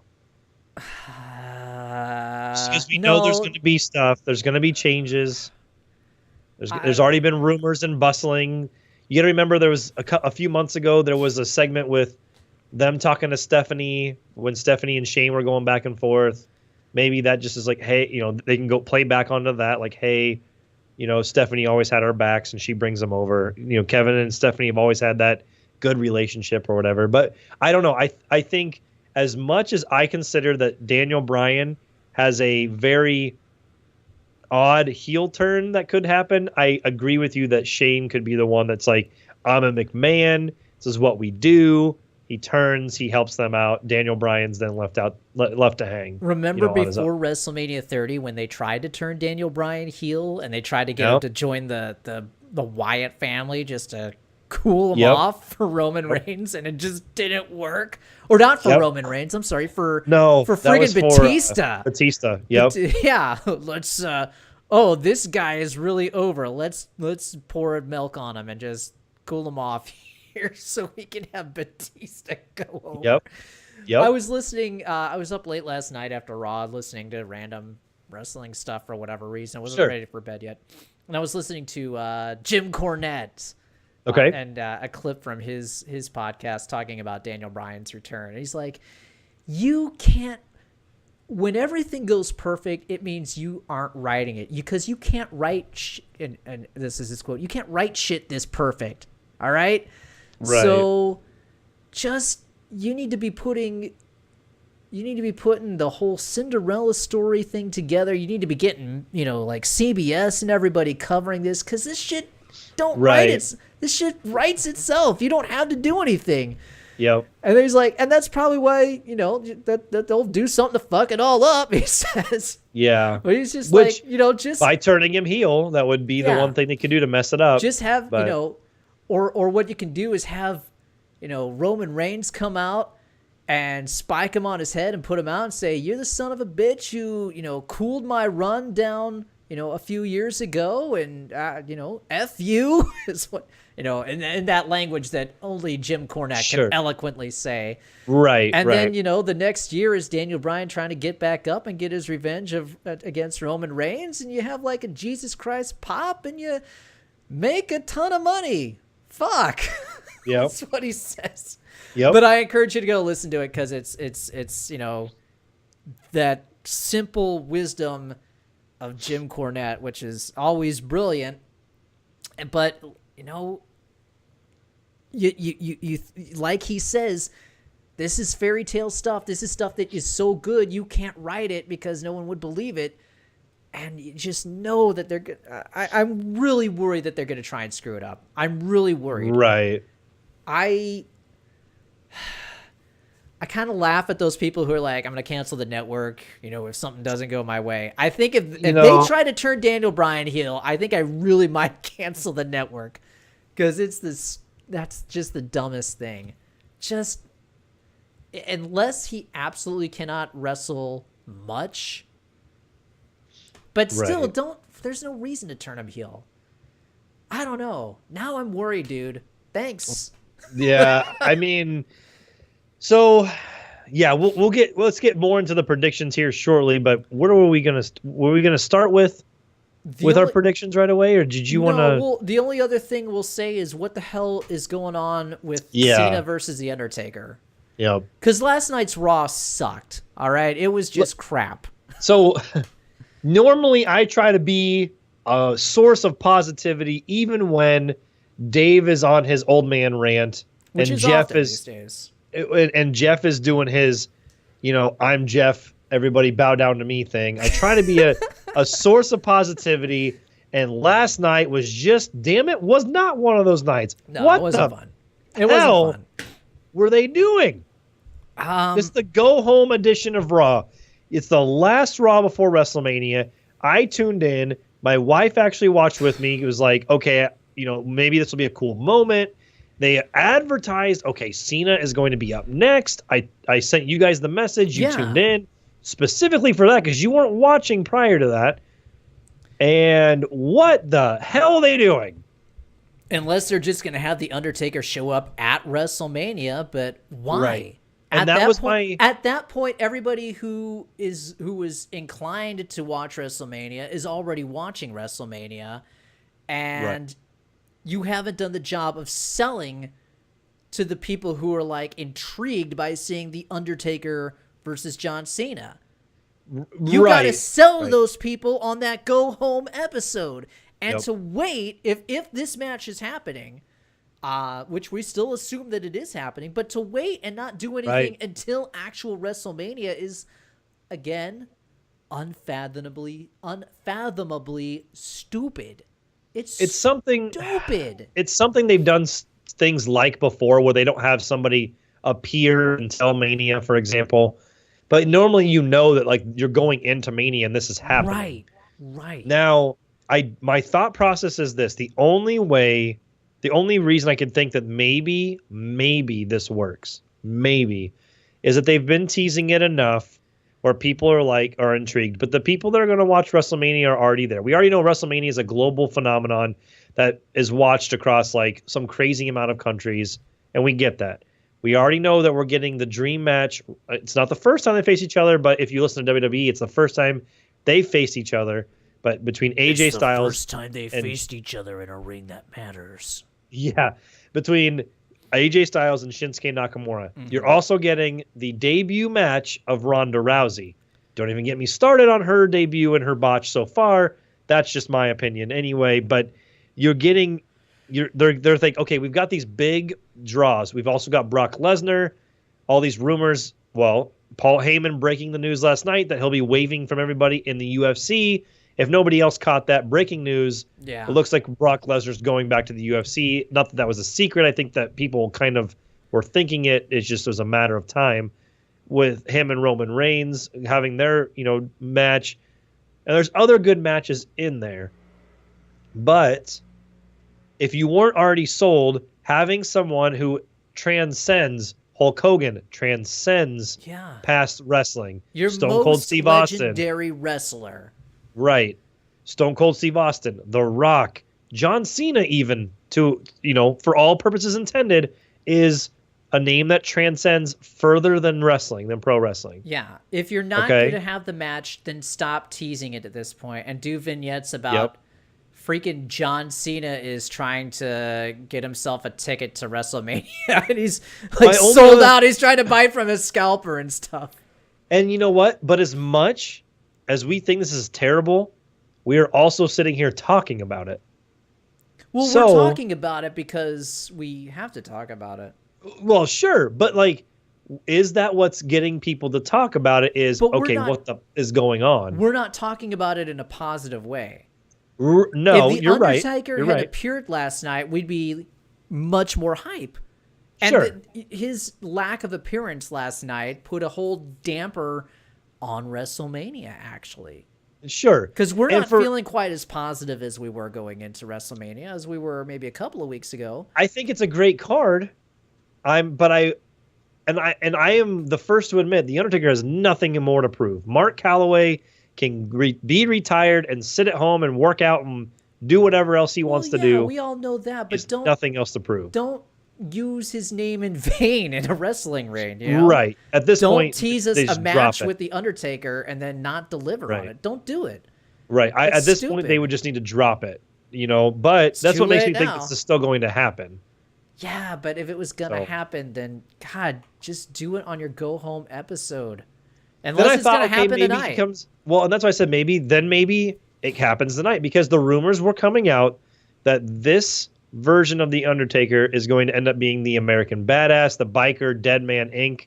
version of The Undertaker that we're going to see, a more realism version, where he can be more like himself, because he put the dead man to rest, so to say, by retiring, so to say, last year. Now, if that's the case, he was more of a SmackDown member of the roster when he was that version of The Undertaker. The only thing I can think of is if John Cena came out today and was like, or tonight, excuse me, and was like, I'm going to do it again. Because, last night the whole spiel was, oh, well, I'm just happy to be going as a fan. But you know what? I've never tried it in Atlanta. Yeah. So wherever they're at tonight, I've never tried it in, I don't know, Houston. I don't know where they're at. I can't remember off the top of my head. Okay, so does that mean when he goes to WrestleMania, it's going to be, I've never tried it in New Orleans at WrestleMania? Yeah, but at that point, logically in the storyline, he's a fan. He's not supposed to be in the ring, so how is he going to get the opportunity to try it in New Orleans? Because he's John frickin' Cena. I, as a fan, if I bought a ticket, I can't get in the ring and summon somebody. You could try. That's why the story had to end last night. Right. They can't carry it on, logically speaking. And I know it's professional wrestling, logic, but... Yeah. So what'll probably happen, because as we both know, Vince gives zero shits. I don't. He's going to take John Cena's time away from working out. John Cena's going to call out The Undertaker at WrestleMania, probably come down the ramp, led by or followed by some sort of New Orleans jazz band kind of thing going off behind him with the trumpets playing his music. He's going to come down to the ring. He's going to call him out. And then we're going to all of a sudden get The Undertaker, whatever version it is, and they'll have an impromptu match. Because there's always something that's impromptu, whether it's Stone Cold appearing after Mick Foley and Shawn Michaels to come down and beat people up, or it's Hogan, appearing when the overseas heel shows up and is talking, mad smack, whatever it is. I think it could be that. But like you said, it just throws logic out the window. But and again, this goes back to what I was saying earlier, that this is stupid because you don't have the Undertaker be your impromptu match. Yep. You don't. Save it for Aleister Black or something. I don't know. Yeah, I'm not disagreeing with you. Oh, gosh. Anyway, yeah, that build-up has been totally disappointing. Also, the build-up to Nakamura versus Styles has been kind of disappointing as well. I feel like the build-up to Mania in general has been rather disappointing. Yeah, not a lot of butter on that bread. Too much focus on frickin' Reigns versus... Yep. This is why I hate the split roster. I hate having two champions. I cannot stand it. Just have one damn champion. We just got through with the roster split. Right. Last, we're talking about these pay-per-views merging after Mania, and I'm all for that, but I just, there's just a lot. Having so many titles on these main two shows, it kind of makes it hard to care. Right. But I'm all for the new NXT title they released, because there's only three championships: the women's, the men's. The women's, the heavyweight championship, NXT championship, and the tag titles. Introducing this new title to NXT kind of gives those undercard guys something to go for, kind of like the Intercontinental title. But they need to stop there. That's it. Done. That's another thing I was gonna say with the women's match. I asked last night in our chat. I asked what happened with Sasha and Bayley. I thought that they were headed towards a WrestleMania collision, but oh no, they're in the women's battle royal. So yeah, and like I said, they had some interaction in the beginning of the show or after the first opening segment. Basically, just tease that there's friction there, but there's nothing that came of it. It's just they're in the battle royal. How about this, WWE? You want to push about how historic the women's battle royal is going to be? Here's a hint. It's not going to be that historic. So what? No one cares. Sure. You know what people would care about? A wrestling match between two women that has emotional weight and context, a good story behind it. Yep. And that would be Sasha and Bayley. You got two women who have proven that they can go. You've got two women with a great history behind them through all of their wars in NXT. That is naturally made for a great WrestleMania match. And you don't have to have a title behind that match. You don't. It's just a grudge match. Friend against former friend. You've got Sasha playing the heel, Bayley playing the face. Classic wrestling story. It always bloody works. And you crap all over it because you're stupid people. Yeah. Well, look at the perfect example on NXT the night before is going to, now there's not really a stipulation, but there's a little bit more with it being an unsanctioned match. But let me interrupt you real quick. I would just let me finish that point, or at least give you an extra deck to that point. I would rather see a non-title match between Sasha and Bayley at WrestleMania. I would much rather see that match than I would see Alexa Bliss versus Nia Jax for the Raw Women's title. I would much rather see Sasha and Bayley go at it than I would rather see, because Nia's build has been, despite what Jeff says, Nia's build has been terrible. And you got her sitting and whining and crying over the mean things that Alexa says. That's not what a tough babyface is supposed to do. Tough babyface is supposed to let it roll off their back and stick it to the heel. And the heel's supposed to do the whining and the crying and the simpering, not the face. That's it. Yeah, they've made Nia look, for as gigantic as Nia is, especially compared to Alexa, they've made her look so weak. Yeah. Okay, sorry. Off my rant. Essentially, they're playing the opposite, which they've done before in some other feuds, but basically the heel is the bully in this case. Right. So the heel is the bully, but the face doesn't sit and cry about it. The face gets back.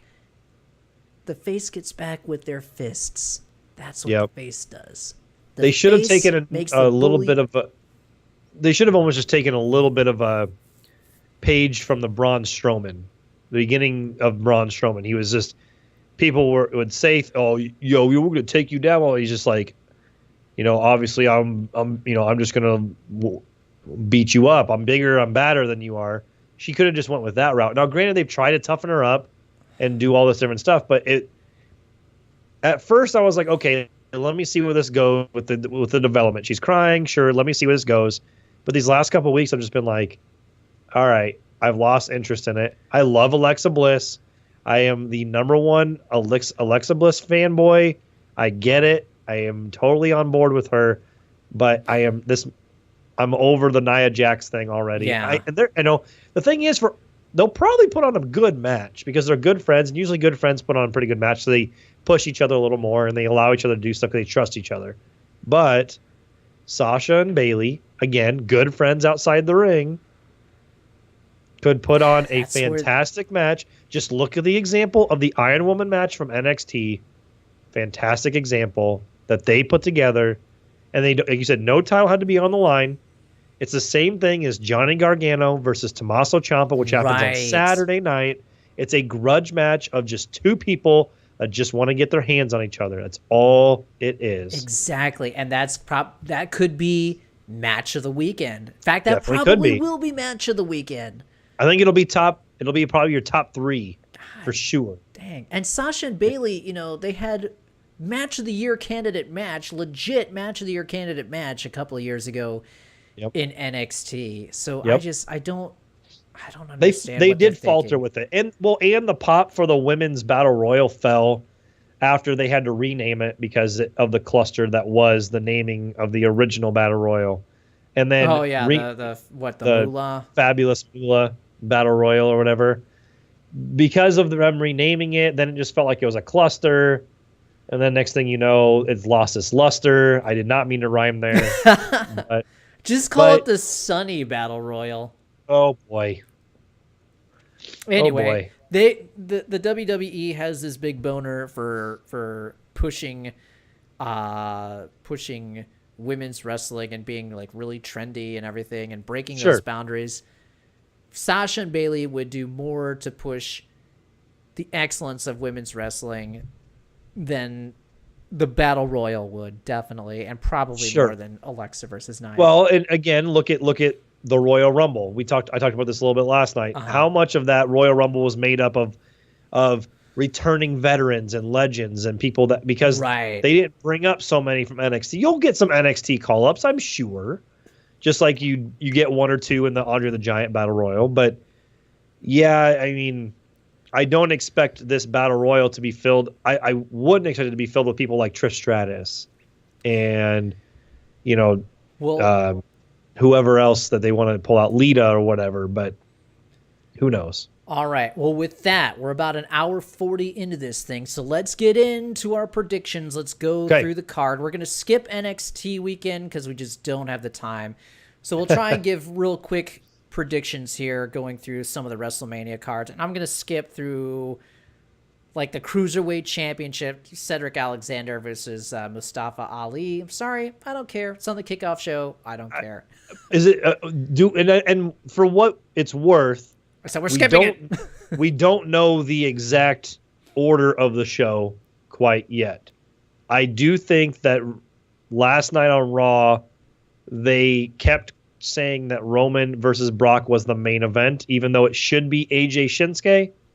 So that, we don't know the order. So as we go through, this is not the order, but just remember that as we're going through. Who knows? We don't know. Cedric wins. Cedric wins, by the way. Yeah, I will be missing this one, I'm sure. All right, so real quickly, starting off with WrestleMania Women's Battle Royale, which is scheduled to be on the kickoff show. This is from CBSSports.com. Superstars from Raw, SmackDown, and NXT will compete in the event, which one should expect to be held on the kickoff show. Entrants thus far include Sasha Banks, Bayley, Becky Lynch, Naomi, Natalya, the Riot Squad, and anyone else with a badge that they can pull up. Wow.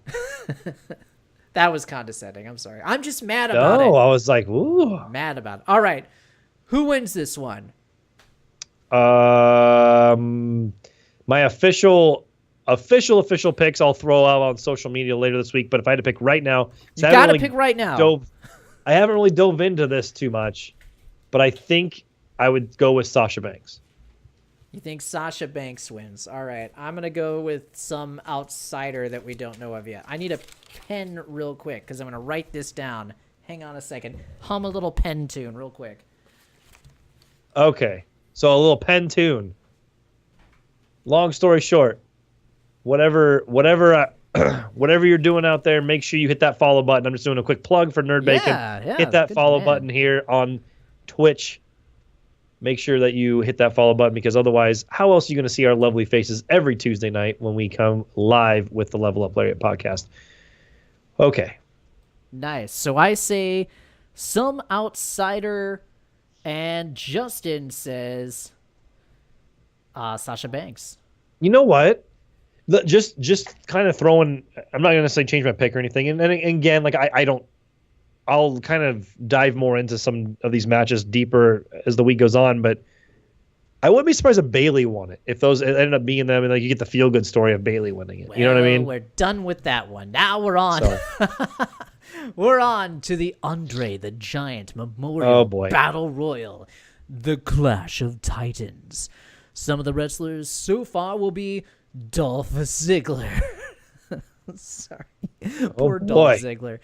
Dolph Ziggler, Matt Hardy, The Revival, Mojo Rawley, Baron Corbin, Goldust, Ty Dillinger, and Breezango. I can tell you who's not winning it. Who? Ty Dillinger. Sorry, Jeff. He'll come in at number 10, and he'll leave in a couple minutes. Yeah. If they did those kind of like entrants, he'd be at number 10, and he'd leave in probably that's like right. 10 That's minutes. right. So he'll go out number 10. Yeah. I'm going to go with Matt Hardy. He procures the Eighth Wonder title. Matt Hardy was actually the first name that I was going to choose as well. All right. So, we both pick Matthew Hardy. Which mostly means we'll probably lose. I would be upset, and I might call my lawyer. All right. Next up on the main show, Tag Team Championships. We've got The Bar defending the Tag Team Championships against Braun Strowman and a partner to be determined. Not Brains Strowman, who appeared last night. What was the deal with that? That was dumb. It was just them letting Braun have a little bit of fun. All right. I worry about rumor that it will be the Big Show that will be his partner. If that wants to change any of your thought process here. Rumor is that the Big Show is going to be his partner. Big Show is now the guy who's going to induct Mark Henry into the Hall of Fame. And Big Show has said that he is returning. He just also in January signed a new contract with the WWE. So I am leaning towards picking the Bar. You picked the Bar. Wow. I do. Son of a bitch. I am going to say I would be sad if the Big Show the Big Show shows up and is a partner, because I really, really want... I was half expecting it last night. I want Braun Strowman to go in and win the match without a partner. I would like that. I think it'd be funny. There's been some of the rumors and some of the stuff that I watched that, like you talk about stuff you listen to, is saying that, and he said it on Raw last night, that they're making him pick a partner. So, I see. If he has to have a partner, there's been all sorts of rumors floating around. The one that's really gaining steam is that Big Show is his partner. So I don't know if that's true, but I think whoever is his partner ends up taking the fall in the end. Why have Big Show come back just to take a fall? I don't know, because it's WWE. Damn you. Damn you. All right, let's see here. All right, next up we have got... Oh, the SmackDown Tag Team Championships. Yep. We've got the Usos defending.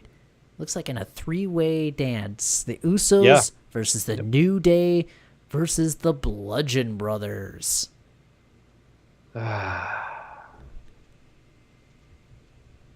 Well, if I was to pick, my instinct says the Bludgeon Brothers are going to get the victory here. Only because of the more recent push, and as much as it's, I believe, the Usos said on Raw, or on SmackDown, excuse me, this is, in all the years they've done this, this is the first Mania like tag match I think they've had. I think they've been involved in some other stuff, so I don't think they're going to win it. I think they'll drop the titles to the Bludgeon Brothers. And the Bludgeon Brothers, and I haven't been watching enough SmackDown. The Bludgeon Brothers are Luke Harper and Eric Rowan. Yep. Okay, so they're it's back Wyatt together. Family 2.0, essentially. Oh boy, oh boy. Yep.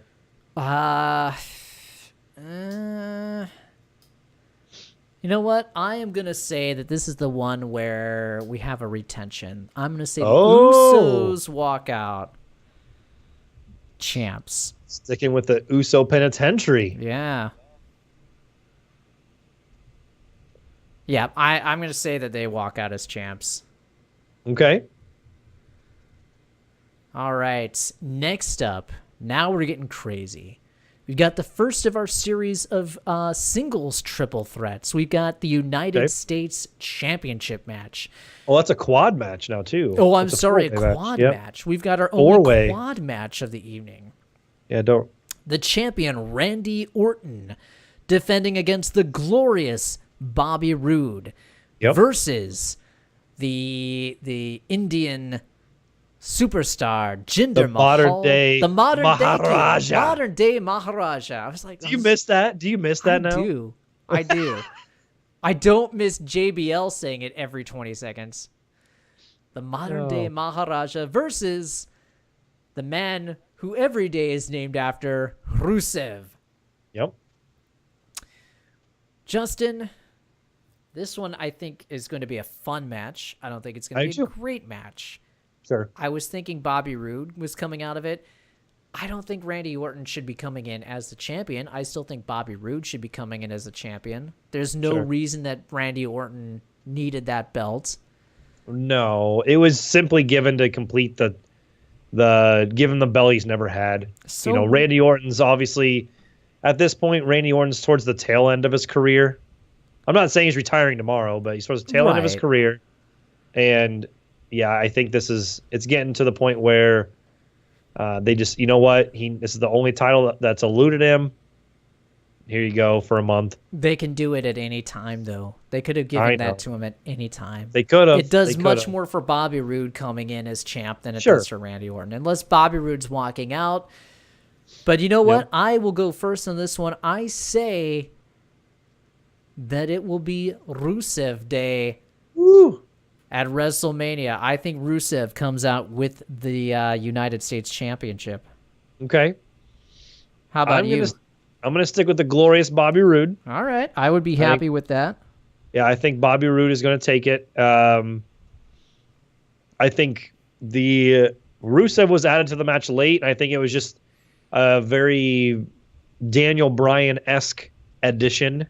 The crowd was so hot for him that they had to add him in. Yeah. And it also gives Jinder Mahal something to do, because unfortunately he's fallen from the ranks since having his. Yeah, it sucks. He had to get out of the way for.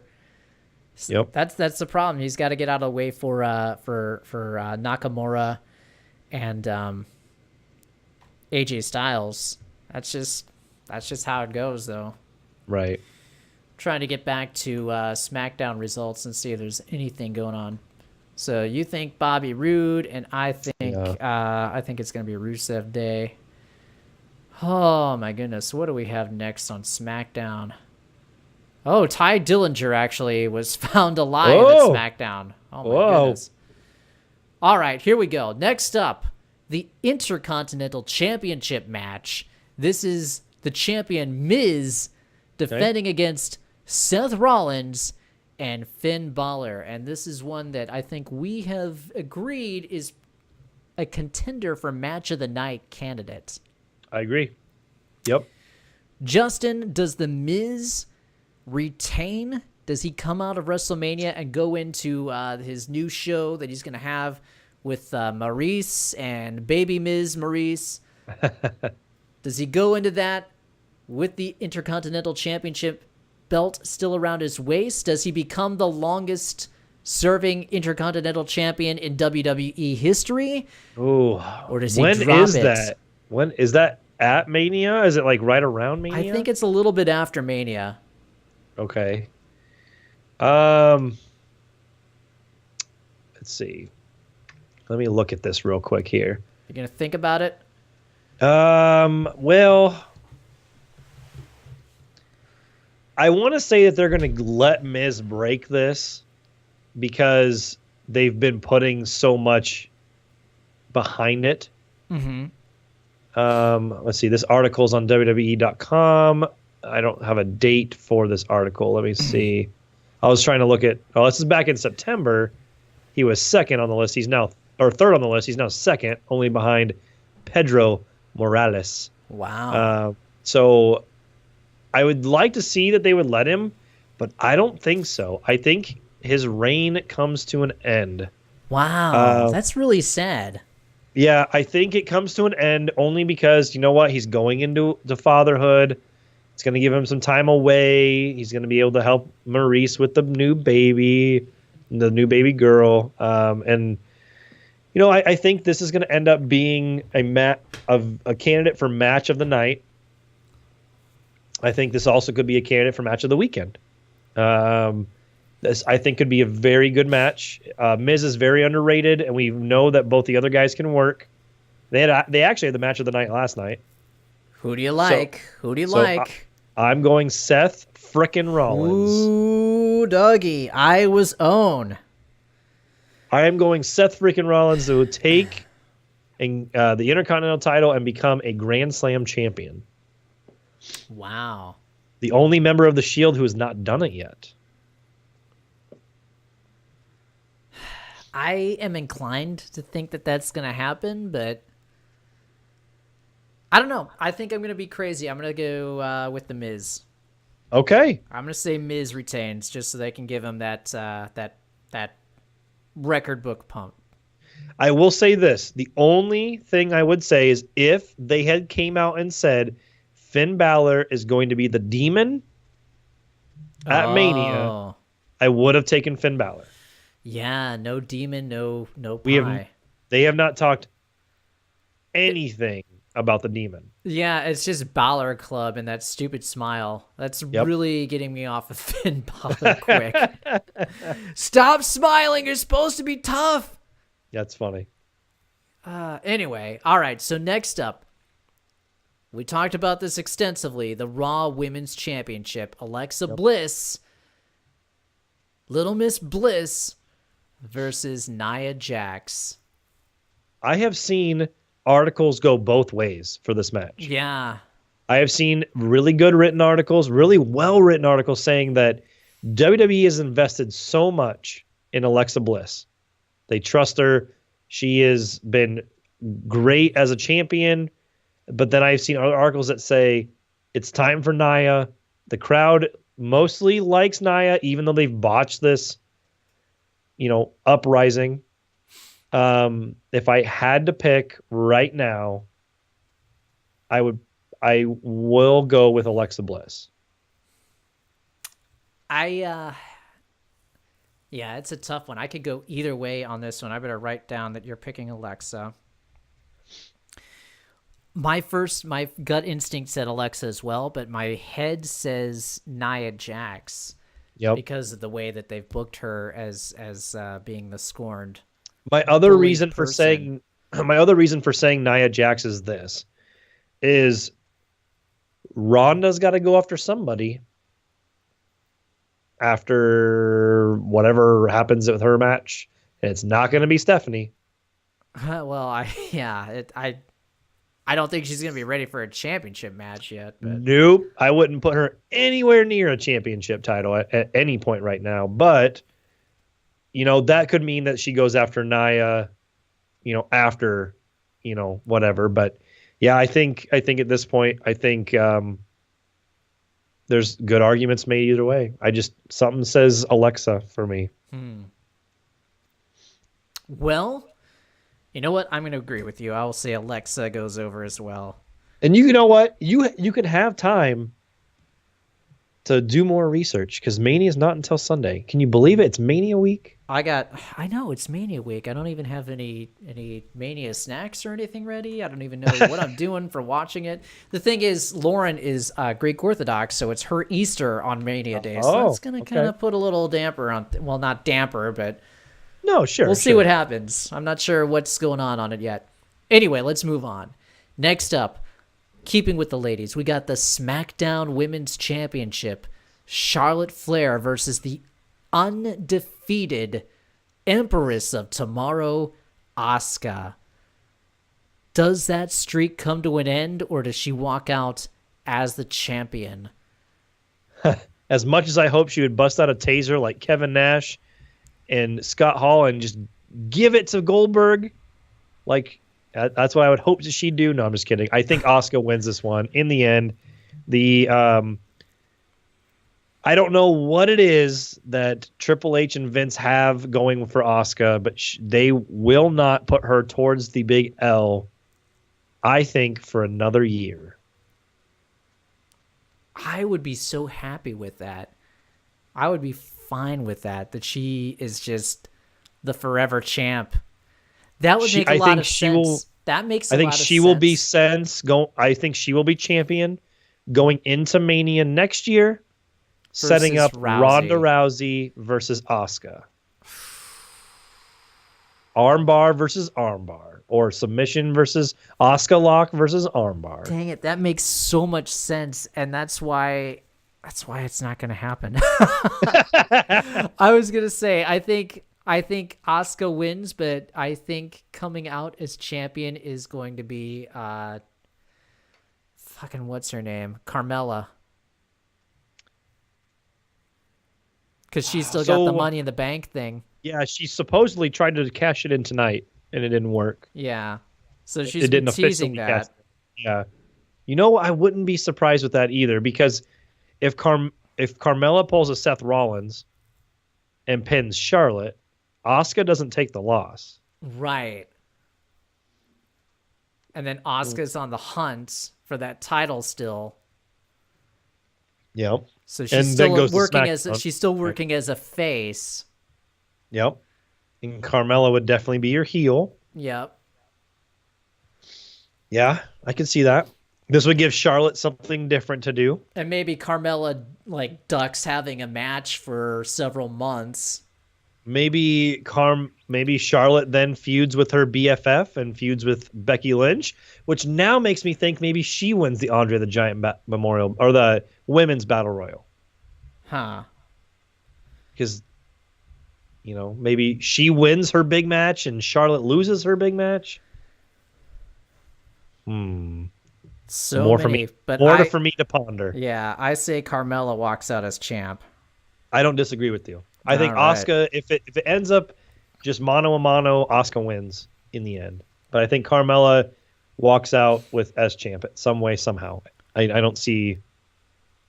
Man, she's had it for so long. She has to catch it at some point. Next up, we've got Daniel Bryan and Shane McMahon versus Kevin Owens and Sami Zayn.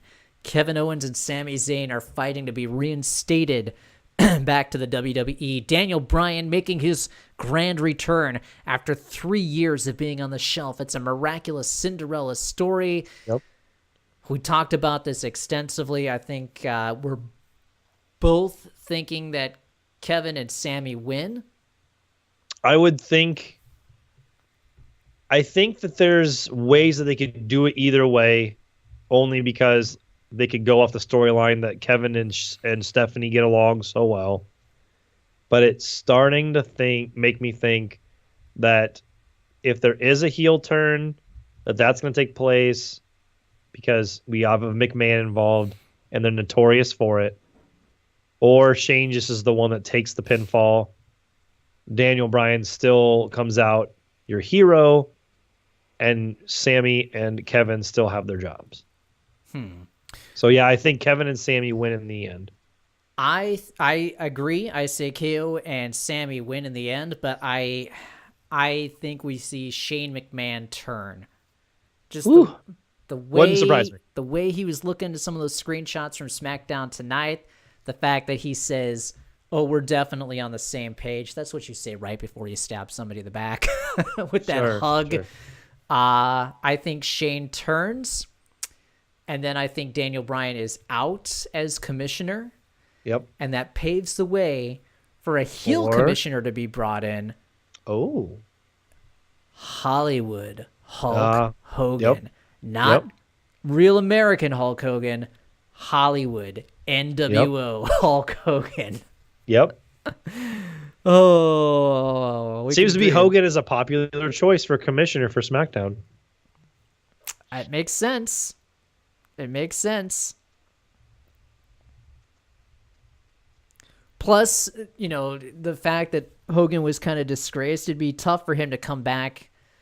I don't think the WWE would want to present him as a face coming back, so why not have Shane turn heel and then just bring the NWO in to run it? Hell, bring in Hollywood, bring in Kevin Nash, and bring in Scott Hall. Bring in all three of those guys to be the freaking commissioner. That'd be good. That would be insane. I would dig that very much so. That's why it's not going to happen. All right, let's move right along here. We're coming to the home stretch. We got Ronda Rousey and Kurt Angle versus the married McMahon, Stephanie, and Triple H. This one is not going to be a classic. Nope. In any way, shape, or form. So Ronda and let's just be real. Ronda and Kurt are going to win. Ooh. Okay. You don't think so? Well, no, I just I thought years ago when Sting came and wrestled Triple H, there was no way Sting was losing that match. Huh. Yeah. You know what I mean? Like point. Nobody thought, and then regardless of who came down and helped out who and who did what, Triple H walked out as the victor. Because we have to have WWE win over WCW. Right. It's the final victory. I don't think, my gut says the same thing as you, Ronda and Kurt, but I don't think that there's any way that Ronda takes any sort of pinfall or submission. It would have to be Kurt Angle taking the fall. So I am going to make my pick with you tonight, Ronda and Kurt, but I'm really considering it being Stephanie and Triple H. Which one is it? No, I'm just with tonight, with having to make a choice, I'm going Kurt and Ronda. All right. What are the implications if Steph and Triple H win, though? Well, and that's where I'm not sure where they go with it from there. You know what I mean? I'm not sure how they would handle that, just other than the fact that like it would give them something to, you know, like they could taunt. You know, I'm gonna do it. I think you convinced me. I think you convinced me that Uncle Paul and Lady Steph win. Yeah, I mean no one thought Triple H would beat Sting. Yeah, but I here sure we did. are. Here we are in this crazy world.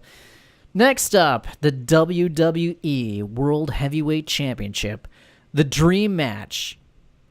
AJ Styles defends against Shinsuke Nakamura. This will either be really disappointing or it'll be the second coming of Christ. Oh, boy. Putting some high praise here. Which one is it going to be? I am going to go with Nakamura. I only think that because I think when the Superstar shakeup happens, I think AJ moves shows. And I think this is going to be... I think WWE is going to let them have free reign of this match, just like they I hope so. Just like they did in Japan. And I think you're going to see probably your match of the weekend. Wow. I sincerely hope you're right. I'm a little worried that the only with other the expectations so yeah, high, it's not going to live They up. are very high.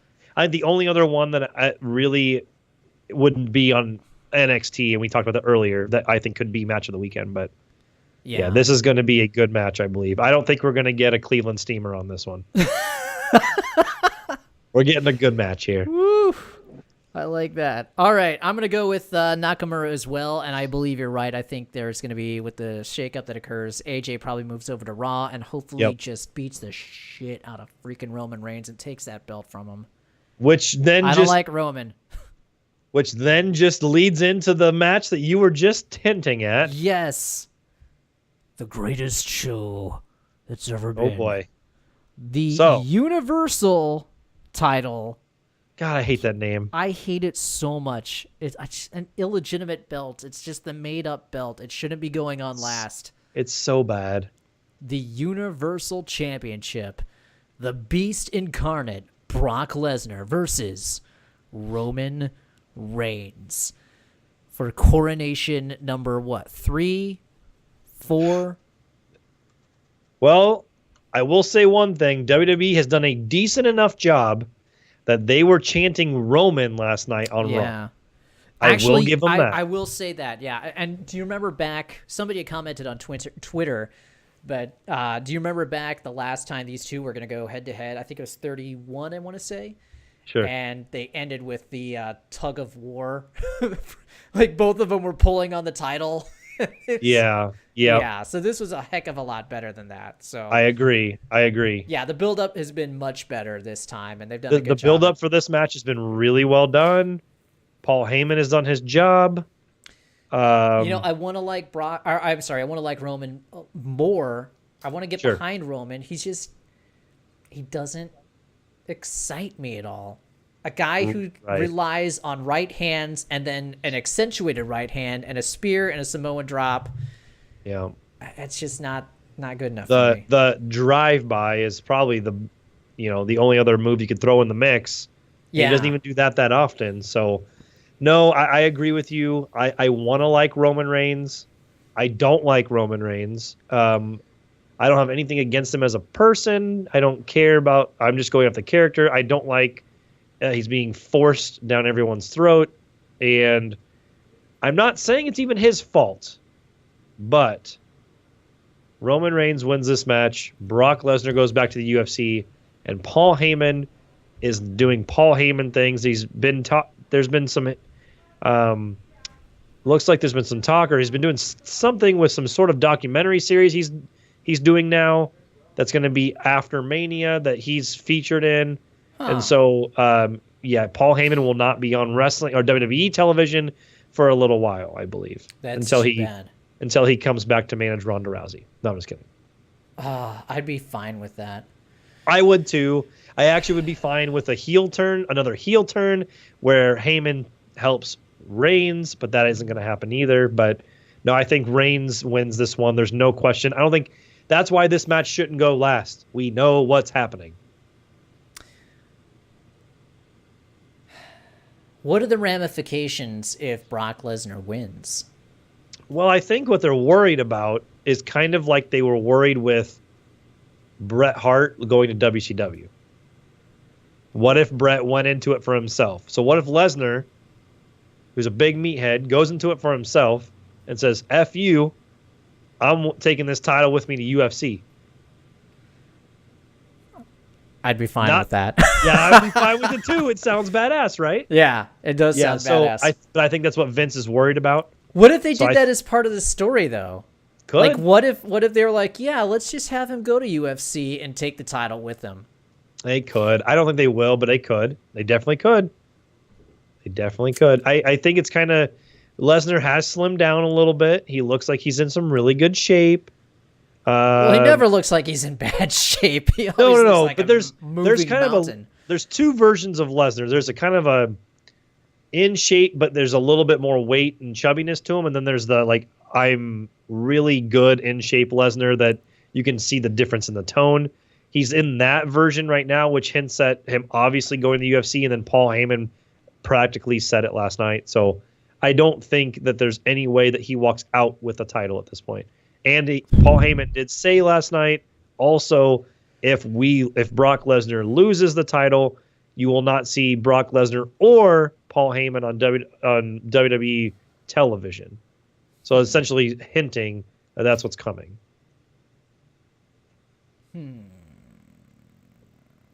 But then he said he guaranteed. I know he did. I don't know. All right, let's be This real. also It's gives- a this also gives 90%. I say it's a 90% chance that Roman Reigns walks out with the championship. I agree. And there's no Money in the Bank cash in, so we can't get a Seth Rollins moment here.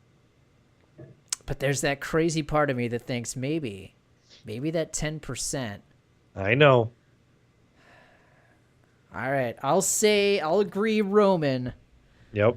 but I'm going to put a stipulation that crazy can happen. I don't disagree with. What if, since these are the two guys that beat Undertaker, you were saying it last night, but what if Biker Taker comes down in the middle of that match and busts them up, and it's just Brock walks out with the championship because Undertaker lays him out, and then at the end he's like, "Come on out, Cena." I'd lose my shit. That'd be pretty cool. That'd be pretty cool. I would lose my shit as well. That would be the best thing ever. That'd be pretty cool. I'm going to say there's a 10% chance of that happening. Crazy can happen. We didn't think last year that, and I'm going to try and get some music on here to get us out of here. But we didn't think last year that that the Hardys were going to show up at WrestleMania. Right. But yet, there they were, because crazy happens. So I'm going to put it as we've got our picks. I'll say this. We've got our picks. I know I didn't really dive into them too deep before the show. I didn't have a chance. We will maybe post our official picks somewhere on the social medias. All right. Once we get Jeff's later this week, say by Sunday morning, we'll have each three of our picks. So if they change, make sure you check that out. We'll post them on the social medias. But one last thought. Do we see any sort of return or debut outside of The Undertaker at WrestleMania? At WrestleMania, I don't. Do not count The Undertaker and don't count the Big Show in case that ends up being Strowman's partner. Anybody else showing up? I will say chances are good we'll see Big Cass come. I agree. Maybe he wins the Battle Royal. I agree. I think Big Cass is probably your number one candidate. I don't think we get any New Japan guys. Unfortunately. No Young Bucks, no Kenny Omega, no Cody Maybe Rhodes. the night after. I would think that if they weren't doing that all-in event in September. What's the all-in event? Oh, yeah. Some all-in event that's happening in September in Chicago. So that's the only thing that makes me think that. I do think, on the other hand, we could get some of the women who were in the Mae Young Classic in the Battle Royal. So you may see someone like my soon-to-be favorite. If she finally just jumps over Toni Storm, I will clamor for her all day long. Be Aussie. What? You have to look her up. She's absolutely... Her finishing move's a pile driver. Wow. That's pretty awesome. Yeah, she was like... She holds like 2 or 3 titles right now. Well, she just dropped one. Which makes me wonder if she's kind of... She's got enough to spare. Maybe, I think if she is kind of starting to look like she might be coming this way, but she got to the semifinals of the Mae Young Classic and she didn't get offered a contract, but whatever. So anyway, right. Bring us home. We are at time. Bring us home here. All right. So if you guys would so please do, go ahead and hit that follow button on Twitter, on Twitch, on Facebook. God, what else is there? We've got YouTube. If you look up Nerd Bacon on YouTube, this show will be right up there if you're just coming in at the tail end. The entirety of this show will be up on YouTube in just a couple of moments here. As soon as we're off, we'll get it up on YouTube. We're trying to get out on even weirder social media platforms. Like, there's a new one called Steemit and DTube. We're going to try and get up on there. I think we have an Instagram. I think we have an Instagram page, I think. I don't think that's very active. I don't even have the password. Yeah. Okay, so anyway, follow us on anything Nerd Bacon. Obviously, go check out the website, nerdbacon.com. Dave, any last words for you? Check out that website, nerdbacon.com. Check out the exclusive article, confirmation Fortnite is coming to the Nintendo Switch, but there's a bit of controversy behind that, so you'll definitely want to read that article. Big one. We've got some big articles coming out here in the next few weeks. But like Level Up Justin said, follow us. You know, we got nerdbacon.com. Follow us right here on Twitch. Follow us on Twitter at NerdBacon. Follow us on Facebook at NerdBacon. You can follow me personally on Twitter at Dave the Watchman. And you can follow Justin at Level Up. Is it Level Up J or Level Up Justin? Level Up Justin on Twitter. Level Up Justin on Twitch, which I haven't been on much. Level Up Justin on Instagram, Facebook. I'd love to see you play a game of MLB on our Twitch channel. Yeah, I need to play a little more of that, and I'll be having a review of that sooner than later, so I'll be doing that as well. So yeah, follow me on Level Up Justin. Jeff Roth, I'll do a quick plug for him. He's on all the social medias, also here on Twitch. That's JEPHEROTH. It's Jeff Roth. He's our third cohort here at the Level Up Lariat podcast, and he'll be back next week. So for Dave the Watchman, I'm Level Up Justin. Thank you guys so much for tuning in to the Level Up Lariat podcast, and you guys game tasty. Thanks so much. Have a good night. We'll see you next week.